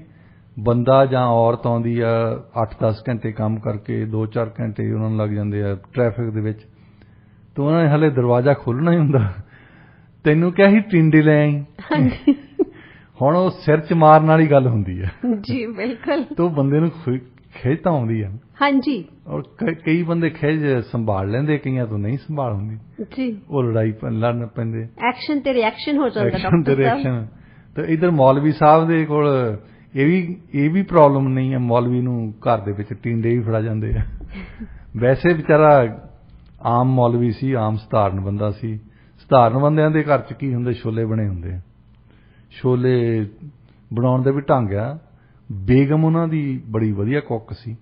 ਫਿਰ ਤਾਂ ਉਹਨਾਂ ਦੀ ਜ਼ਿੰਦਗੀ ਪੂਰੀ ਨਜ਼ਾਰੇਦਾਰ ਸੀ ਡਾਕਟਰ ਸਾਹਿਬ। ਕਹਿੰਦੇ ਹੁੰਦੇ ਨੇ ਕਿ ਪੰਜਾਬੀ 'ਚ ਰਿੰਨਣਾ ਪਕਾਉਣਾ ਵੀ ਤਾਂ ਕੋਈ ਜਾਣਦਾ। ਹਾਂਜੀ ਬਿਲਕੁਲ। ਤਾਂ ਉਹਨਾਂ ਨੇ ਜੇ ਛੋਲੇ ਵੀ ਬਣਾਉਂਦੀ ਸੀ ਤਾਂ ਛੋਲੇ ਵੀ ਚੰਗੀ ਤਰ੍ਹਾਂ ਬਣਾਉਂਦੀ ਸੀ। ਤੇ ਉਹ ਹਰ ਪਾਸਿਓਂ ਖੁਸ਼ ਸੀ। ਮਤਲਬ ਜਿਹੜਾ ਪਦਾਰਥਵਾਦ ਕਹਿ ਲਓ ਉਹ ਹੈ ਨਹੀਂ ਸੀ ਉਹਦੇ ਕੋਲ, ਪਰ ਉੱਦਾਂ ਖੁਸ਼ ਸੀ, ਵਧੀਆ ਸੀ, ਸਕੂਨ ਦੀ ਜ਼ਿੰਦਗੀ ਸੀ। ਔਰ ਫਿਰ ਕਹਿੰਦੇ ਹੁੰਦੇ 4 ਦਿਨ ਕੀ ਚਾਂਦਨੀ ਫਿਰ ਅੰਧੇਰੀ ਰਾਤ। ਹਾਂਜੀ। ਉਹ ਦਿਨ ਚੱਲ ਗਏ। ਲੋਕੀ ਅਕਲ ਦੀਆਂ ਗੱਲਾਂ ਵੀ ਬਹੁਤ ਚਿਰ ਨਹੀਂ ਸੁਣਦੇ। ਇਹ ਤਾਂ ਹੈ ਡਾਕਟਰ ਸਾਹਿਬ। ਤੇ ਉਹ ਭਾਸ਼ਣ ਦੇਣ, ਇੱਧਰ ਜਾਣਾ ਉੱਧਰ ਜਾਣਾ, ਮੌਲਵੀ ਜੀ। ਫਿਰ ਅਖੀਰ ਕਹਿੰਦੇ ਹੁੰਦੇ ਮੁੱਲਾ ਦੀ ਦੌੜ ਮਸੀਤ ਤਾਈਂ। ਪਿੰਡ ਦੀ ਮਸੀਤ ਜੋਗੇ ਰਹਿ ਗਏ ਤੇ ਮਦਰਸੇ ਜੋਗੇ ਰਹਿ ਗਏ। ਤੇ ਉੱਥੇ ਤਾਂ ਜਾਣਾ, ਵਾਪਸ ਆ ਜਾਣਾ। ਪਰ ਫਿਰ ਵੀ ਘਰੋਂ ਸੁੱਖ ਸੀ। ਆਲੇ ਦੁਆਲੇ ਪਿੰਡ ਦੇ ਵਿੱਚ ਮੌਲਵੀ ਜੀ ਉਹਨੂੰ ਦੁਆ ਸਲਾਮ ਕਰਨ ਵਾਲੇ ਬਹੁਤ ਸੀ। ਹਾਂਜੀ। ਫਿਰ ਪਿੰਡ ਦੇ ਵਿੱਚ ਕੋਈ ਝਗੜਾ ਹੋ ਗਿਆ, ਮੌਲਵੀ ਸਾਹਿਬ ਨੂੰ ਬਿਠਾ ਲਿਆ, ਮੋਹਤਬਰਾਂ ਦੇ ਨਾਲ ਗੱਲਬਾਤ ਚੱਲਦੀ ਸੀ ਉਹਨਾਂ ਦੀ। ਇੱਕ ਦਿਨ ਉਹ ਮਦਰਸੇ ਦੇ ਵਿੱਚੋਂ ਥੋੜਾ ਜਿਹਾ ਲੇਟ ਨਿਕਲੇ ਤੇ ਪਿੰਡ ਦੇ ਵਿੱਚ ਨਾ ਕੋਈ ਚੰਗੀ ਚੀਜ਼ ਬਣਦੀ ਹੋਵੇ, ਜਿੱਦਾਂ ਮੁਰਗਾ ਬਣਦਾ ਹੁੰਦਾ ਸੀ ਪੁਰਾਣੇ ਜ਼ਮਾਨਿਆਂ ਦੇ ਵਿੱਚ, ਮੁਰਗਾ ਵੀ ਦੇਸੀ, ਉਹਦੀ ਭਾਫ ਜਿਹੜੀ ਨਿਕਲਦੀ ਸੀ, ਉਹਦੀ ਖੁਸ਼ਬੂ ਬਹੁਤ ਆਉਂਦੀ ਹੈ। ਖੁਸ਼ਬੂ ਤੇ ਮਤਲਬ ਸਾਰੇ ਪਿੰਡ ਦੇ ਕੁੱਤੇ ਹੀ ਭੌਂਕਦੇ, ਉਹਨਾਂ ਨੂੰ ਵੀ ਪਤਾ ਲੱਗ ਜਾਂਦਾ ਵੀ ਕਿਤੇ ਮੁਰਗਾ ਬਣਦਾ ਹੈ ਜੀ। ਤਾਂ ਉਹ ਬਾਹਰ ਨੂੰ ਨਿਕਲੇ ਤਾਂ ਬੜਾ ਮਜ਼ੇਦਾਰ ਖੁਸ਼ਬੂ ਆਵੇ। ਹੁਣ ਉਹਨਾਂ ਨੂੰ ਪਤਾ ਸੀ ਵੀ ਮੇਰੇ ਤਾਂ ਘਰ 'ਚ ਛੋਲੇ ਬਣੇ ਹੋਣੇ। ਹਾਂਜੀ। ਛੋਲਿਆਂ ਦੇ ਵਿੱਚ ਕੱਦੂ ਪਾਇਆ, ਉਹ ਬੜੀ ਤੁਰ ਪਏ। ਜਿੱਦਾਂ ਉਹ ਘਰ ਨੂੰ ਆਉਂਦੇ ਜਾਂਦੇ ਆ, ਖੁਸ਼ਬੂ ਵੱਧਦੀ ਜਾਂਦੀ ਹੈ। ਜਿਹੜਾ ਬੰਦਾ ਭੁੱਖਾ ਹੋਵੇ, ਖੁਸ਼ਬੂ ਆਉਂਦੀ ਹੋਵੇ, ਉਹਦਾ ਦਿਲ ਕਰਦਾ ਹੁੰਦਾ ਉਸੇ ਵੇਲੇ ਕਿਤੇ ਆਪਣੇ ਰੋਟੀ ਮਿਲ ਜਾਵੇ। ਪਰ ਫੇਰ ਆ ਗਏ, ਅੱਗੇ ਨੂੰ ਆ ਗਏ ਤੇ ਆਪਣੀ ਜਿੱਥੇ ਉਹ ਗਲੀ ਦੇ ਵਿੱਚ ਰਹਿੰਦੇ ਸੀ, ਉਸ ਗਲੀ ਦੇ ਵਿੱਚ ਮੁੜੇ ਆ ਤਾਂ ਉੱਥੇ ਖੁਸ਼ਬੂ ਥੋੜੀ ਜਿਹੀ ਜ਼ਿਆਦਾ ਹੋ ਗਈ। ਤੇ ਮੌਲਵੀ ਸਾਹਿਬ ਥੋੜੇ ਜਿਹੇ ਹੌਲੀ ਤੁਰਨ ਲੱਗ ਪਏ ਵੀ ਕੋਈ ਨਾ ਕੋਈ ਤਾਂ ਜਿਹਦੇ ਘਰ ਬਣਦਾ ਸ਼ਾਇਦ ਦਰਵਾਜ਼ਾ ਹੀ ਖੋਲ ਲਵੇ। ਬਾਹਰ ਆ ਕੇ ਆਫਰ ਹੀ ਕਰ ਦੇਵੇ। ਬਾਹਰ ਆ ਕੇ ਦੁਆ ਸਲਾਮ ਕਰਦਾ ਹੈ। ਮੌਲਵੀ ਸਾਹਿਬ ਦੀ ਇੱਜ਼ਤ ਵੀ ਲੋਕ ਕਰਦੇ ਸੀ ਜੀ ਵੀ ਚਲੋ ਸਾਡੇ ਵਿਹੜੇ ਆ ਕੇ ਬੈਠ, ਸ਼ਾਇਦ ਇਹ ਮੈਨੂੰ ਮੁਰਗਾ ਹੀ ਖਾਣ ਨੂੰ ਦੇ ਦੇਵੇ। ਇਹਨਾਂ ਆਸਾਂ ਦੇ ਨਾਲ ਤੁਰਦੇ ਹੌਲੀ ਤੁਰਦੇ। ਫਿਰ ਸੋਚਿਆ ਕਿਸੇ ਨੇ ਦਰਵਾਜ਼ਾ ਨਹੀਂ ਖੋਲਿਆ, ਲੋਕੀ ਬਾਹਰ ਹੀ ਨਹੀਂ ਆਉਂਦੇ, ਪੈਂਡੈਮਿਕ ਹੋਇਆ। ਫਿਰ ਆਪਣੇ ਘਰ ਦੇ ਵਿੱਚ ਦਰਵਾਜ਼ਾ ਖੋਲਿਆ ਤਾਂ ਇੱਕਦਮ ਖੁਸ਼ਬੂ ਆਈ ਮੌਲਵੀ ਜੀ ਦੇ ਘਰ। ਮੌਲਵੀ ਦੇ ਘਰ ਬੜੇ ਹੈਰਾਨ ਹੋਏ। ਦੇਖਿਆ ਉਹਨਾਂ ਨੇ ਰਸੋਈ ਵੱਲ ਤੇ ਉੱਥੇ ਪਤੀਲਾ ਪਿਆ ਤਾਂ ਪਤੀਲੇ ਦੇ ਵਿੱਚੋਂ ਜਿਹੜੀ ਭਾਫ ਆਉਂਦੀ ਸੀ ਉਹਦੀ ਖੁਸ਼ਬੂ ਆ ਰਹੀ ਸੀ। ਮੌਲਵੀ ਜੀ ਦੇ ਘਰ ਤੋਂ ਹੀ ਮਤਲਬ ਖੁਸ਼ਬੂ ਆ ਰਹੀ ਸੀ। ਬੜੇ ਖੁਸ਼ ਹੋਏ। ਮੰਜਾ ਡਾਇਆ ਬੇਗਮ ਨੇ ਤੇ ਉਹਨਾਂ ਨੇ ਪਹਿਲਾ ਸਵਾਲ ਇਹ ਹੀ ਪੁੱਛਿਆ ਕਿ ਬੇਗਮ ਖੁਸ਼ਬੂ ਆ ਰਹੀ ਹੈ, ਕੋਈ ਜ਼ਾਇਕੇ ਵਾਲੀ ਚੀਜ਼ ਬਣਾਈ ਲੱਗਦੀ ਹੈ। ਉਹ ਕਹਿੰਦੀ ਕਿ ਅੱਜ ਸਵੇਰੇ ਮੈਂ ਭਾਂਡੇ ਟਿੰਡੇ ਕਰਦੀ ਸੀ ਤੇ ਬੂਹਾ ਖੁੱਲਾ ਰਹਿ ਗਿਆ ਸਾਡੇ, ਤੇ ਪਿੰਡ ਦਾ ਕੋਈ ਮੁਰਗਾ ਇਹਦੇ ਬੂਹੇ ਆਪਣੇ ਵਿਹੜੇ ਆ ਵੜਿਆ। ਮੈਂ ਭਾਂਡੇ ਟਿੰਡੇ ਕਰ ਲਏ, ਉਹ ਫੇਰ ਵੀ ਇੱਥੇ ਫਿਰੇ, ਫੇਰ ਅੰਦਰ ਜਾ ਵੜਿਆ। ਕਹਿੰਦੀ ਮੈਂ ਬੂਹਾ ਬੰਦ ਕਰਕੇ ਉਹਨੂੰ ਮੁਰਗਾ ਫੜਿਆ, ਉਹਨੂੰ ਹਲਾਲ ਕਰ ਲਿਆ। ਹਲਾਲ ਕਰਕੇ ਕਹਿੰਦੀ ਸਵੇਰ ਦੀ ਇਹ ਬਣਾ ਰਹੀ ਹੈ, ਤਰੀ ਬਣ ਗਈ ਹੋਣੀ। ਹੁਣ ਤਾਂ ਮੈਂ ਲਾਉਣ ਲੱਗੀ ਸੀ ਵੈਸੇ। ਕਹਿੰਦੀ ਵੀ ਤੁਸੀਂ ਆਓ ਰਸੋਈ ਦੇ ਵਿੱਚ ਬੈਠੋ, ਮੈਂ ਤਾਜ਼ੀਆਂ ਰੋਟੀਆਂ ਲਾਉਣੀਆਂ, ਤੁਸੀਂ ਨਾ ਖਾਓ। ਮੌਲਵੀ ਜੀ ਦੇਖੋ ਮਨ ਦੀ ਜਿਹੜੀ ਉਹ ਸੀ ਆਸ ਸੀਗੀ, ਉਹ ਖਾਣਾ ਹੀ ਚਾਹੁੰਦਾ ਸੀ। ਪਹਿਲਾਂ ਇਹ ਚਾਹੁੰਦਾ ਸੀ ਕਿ ਖਰਿਆ ਕੋਈ ਸੱਦ ਲਵੇ, ਇਹ ਪਤਾ ਹੀ ਨਹੀਂ ਸੀ ਸਾਡੇ ਘਰ ਬਣਿਆ ਪਿਆ, ਆਪਣੇ ਘਰ ਆ। ਹਾਂਜੀ। ਅੱਛਾ, ਮੌਲਵੀ ਸਾਹਿਬ ਹੁਣ ਮੌਲਵੀ ਆ ਬੈਠਾ, ਲੋਕਾਂ ਨੂੰ ਲੈਕਚਰ ਦਿੰਦੇ। ਉਹ ਕਹਿੰਦਾ ਬੇਗਮ ਇਹ ਤਾਂ ਹਰਾਮ ਦੀ ਕਮਾਈ ਹੋਈ ਨਾ, ਕਿਸੇ ਦਾ ਮੁਰਗਾ ਆ ਗਿਆ ਸਾਡੇ, ਕਿਸੇ ਨੇ ਪਾਲਿਆ ਹੁਣ, ਤੇ ਇਹ ਤਾਂ ਚੰਗੀ ਗੱਲ ਨਹੀਂ ਹੈ। ਅੰਤਰਾਤਮਾ ਜਾਗ ਪਈ। ਉਹ ਰੋਟੀ ਬਣਾਉਣ ਲੱਗੀ ਤਾਂ ਉਹਨੇ ਪਤੀਲੇ ਨੂੰ ਹੱਥ ਪਾ ਲਿਆ। ਕਹਿੰਦੀ ਲੈ ਫਿਰ ਨਹੀਂ ਤਾਂ ਸਿੱਟੇ ਆਉਣੀ ਆ, ਇਹ ਕਿਹੜੀ ਗੱਲ ਹੈ, ਅਸੀਂ ਹਰਾਮ ਦਾ ਜ਼ਰੂਰ ਖਾਣ। ਹਾਂਜੀ। ਉਹ ਕਹਿੰਦਾ ਓ ਹੋ ਕਿੱਡੀ ਕਮਲੀ ਆ। ਕਹਿੰਦਾ ਤੂੰ ਦੇਖ ਜਿਹੜੀ ਤਰੀ ਬਣਾਈ ਆ ਨਾ, ਉਹਨੇ ਤਾਂ ਗੰਢੇ ਚੀਰੇ ਹੋਣੇ ਆ, ਅਦਰਕ ਕੁੱਟਿਆ ਹੋਣਾ, ਲਸਣ ਕੁੱਟਿਆ ਹੋਣਾ, ਟਮਾਟਰ ਵਿੱਚ ਪਾਏ ਹੋਣੇ ਆ, ਤੂੰ ਸਵੇਰ ਦੀ ਲੱਗੀ ਆ, ਇਹ ਤਾਂ ਤੇਰੀ ਮਿਹਨਤ ਆ ਨਾ। ਹਾਂਜੀ। ਇਹ ਤਾਂ ਦਸਾਂ ਨੌਂ ਦੀ ਮਿਹਨਤ ਆ। ਕਹਿੰਦਾ ਜੀ ਤਰੀ ਬਣਾਈ ਆ ਨਾ, ਤਰੀ ਤਾਂ ਤੇਰੀ ਮਿਹਨਤ ਆ, ਤਰੀ ਤਾਂ ਹਲਾਲ ਆ, ਮੁਰਗਾ ਹਰਾਮ ਹੈ, ਤਰੀ ਤਾਂ ਹਲਾਲ ਲਾਦ ਦੀ ਚੀਜ਼ ਹੈ। ਉਹ ਕਹਿੰਦਾ ਏਦਾਂ ਕਰ ਫਿਰ ਛੰਨੇ ਦੇ ਵਿੱਚ ਤਰੀ ਪਾ, ਤਰੀ ਨਾਲ ਰੋਟੀ ਖਾ ਲੈ। ਉਹ ਰੋਟੀਆਂ ਤਾਜ਼ੀਆਂ ਲਾਉਣ ਲੱਗ ਪਈ ਤੇ ਨਾਲ ਘਿਓ ਦੇ ਨਾਲ ਚੋਪੜ ਕੇ ਫਰਾਈ ਜਾਵੇ ਤਾਂ ਉਹ ਨਾਲ ਸਲਾਖ ਵੀ ਜਾਵੇ ਥੋੜਾ ਜਿਹੀ ਤਰੀ। ਹਾਂਜੀ। ਤਾਂ ਤਰੀ ਪਵਾਉਂਦਾ ਅਖੀਰ ਦੇ ਵਿੱਚ ਉਹ ਹੋਰ ਪਾਉਣ ਲੱਗੀ ਤਰੀ, ਉੱਠ ਕੇ ਖੜ ਗਈ। ਕਹਿੰਦਾ ਬੇਗਮ ਕਿੱਧਰ ਨੂੰ ਚੱਲੀ? ਕਹਿੰਦੀ ਆ ਮੈਂ ਤਰੀ ਪਾਉਣ ਲੱਗੀ ਸੀ, ਕੜਛੀ ਦੇ ਵਿੱਚ ਸਿੰਕੀਆਂ ਆ ਗਈਆਂ ਤੇ ਅੰਦਰੋਂ ਇੱਕ ਚਮਚਾ ਲੈਣ ਚੱਲੀ ਹੈ, ਚਮਚਾ ਲੈ ਕੇ ਆਉਂਗੀ, ਚਮਚੇ ਦੇ ਨਾਲ ਜਿਹੜੀਆਂ ਸਿੰਕੀਆਂ ਕੱਢ ਦਊਂਗੀ, ਕੱਲੀ ਕੱਲੀ ਤਰੀ ਪਾ ਦਊਂਗੀ। ਹਾਂਜੀ। ਕਹਿੰਦਾ ਕਿੱਡੀ ਕਮਲੀ ਹੈ ਤੂੰ, ਦੱਸ ਜਿਹੜੀ ਆਪਣੇ ਆਪ ਆਉਂਦੀ ਹੈ ਇਹਨੂੰ ਆਉਣ ਦੇ। ਸੋ ਅਸੂਲ ਜਿਹੜੇ ਆ ਬੰਦੇ ਦੇ ਬਦਲਦੇ ਰਹਿੰਦੇ ਆ ਆਪਣੇ ਹਾਲਾਤ ਨੂੰ ਦੇਖ ਕੇ। ਜੀ ਡਾਕਟਰ ਸਾਹਿਬ ਬਹੁਤ ਵਧੀਆ ਕਹਾਣੀ ਸੀ ਇਹ ਤਾਂ ਤੁਸੀਂ ਗੱਲ ਬਿਲਕੁਲ ਸਹੀ ਕਹੀ ਹੈ। ਕਹਿੰਦੇ ਆ ਵੀ ਜੇ ਤਾਂ ਚਾਹ 'ਚ ਮੱਖੀ ਡਿੱਗ ਜੇ ਚਾਹ ਡੋਲ ਦਿੰਦੇ, ਪਰ ਜੇ ਦੇਸੀ ਘਿਓ 'ਚ ਡਿੱਗ ਜੇ ਉਹ ਤਾਂ ਨਹੀਂ ਸੁੱਟਦੇ ਹੈਗੇ। ਉਹ 'ਚ ਬਾਅਦ 'ਚ ਫਿਰ ਮੱਖੀ ਵੀ ਚੂਸਦੇ ਆ। ਜੀ ਬਿਲਕੁਲ। ਅੱਜ ਦਾ ਵਿਚਾਰ ਫਿਰ ਤੁਸੀਂ ਸੁਣਾ ਦਿਓ। ਡਾਕਟਰ ਸਾਹਿਬ ਕਹਿੰਦੇ ਆ ਕਿ ਸਿਆਣੇ ਦੇ ਹੱਥਾਂ 'ਚ ਸੱਪ ਦਾ ਜ਼ਹਿਰ ਵੀ ਭਲਾ ਕਰ ਸਕਦਾ ਤੇ ਮੂਰਖ ਦੇ ਹੱਥਾਂ 'ਚ ਸ਼ਹਿਦ ਵੀ ਨੁਕਸਾਨ ਪਹੁੰਚਾ ਸਕਦਾ। ਵਾਹ। ਇਸੇ ਨੋਟ ਤੇ ਅਸੀਂ ਅੱਜ ਦਾ ਪ੍ਰੋਗਰਾਮ ਇੱਥੇ ਹੀ ਸਮਾਪਤ ਕਰਦੇ ਹਾਂ। ਸਾਨੂੰ ਕਾਲ ਕਰਕੇ ਦੱਸਣਾ ਜ਼ਰੂਰ ਪ੍ਰੋਗਰਾਮ ਤੁਹਾਨੂੰ ਕਿਹੋ ਜਿਹਾ ਲੱਗਿਆ ਤੇ ਕਹਾਣੀ ਤੁਹਾਨੂੰ ਕਿਹੋ ਜਿਹੀ ਲੱਗੀ। ਸਾਡੇ ਸਟੂਡੀਓ ਦਾ ਫੋਨ ਨੰਬਰ ਹੈ 6045929191 04192919191। ਤੁਸੀਂ ਸਾਨੂੰ ਸਾਡੇ ਸੋਸ਼ਲ ਮੀਡੀਆ ਹੈਂਡਲਸ ਤੇ ਵੀ ਮੈਸੇਜ ਕਰਕੇ ਦੱਸ ਸਕਦੇ ਹੋ। ਫੇਸਬੁੱਕ, ਟਵਿੱਟਰ ਤੇ ਇੰਸਟਾਗ੍ਰਾਮ ਹੈ ਜੀ ਰੇਡੀਓ ਇੰਡੀਆ 1110 ਦੇ ਨਾਂ ਹੇਠ। ਇਸ ਤੋਂ ਇਲਾਵਾ ਤੁਸੀਂ ਸਾਨੂੰ ਈਮੇਲ ਵੀ ਲਿਖ ਸਕਦੇ ਹੋ info@radioindia.ca ਤੇ। ਪ੍ਰੋਗਰਾਮ ਸਾਥ ਦੇਣ ਲਈ ਬਹੁਤ ਬਹੁਤ ਸ਼ੁਕਰੀਆ।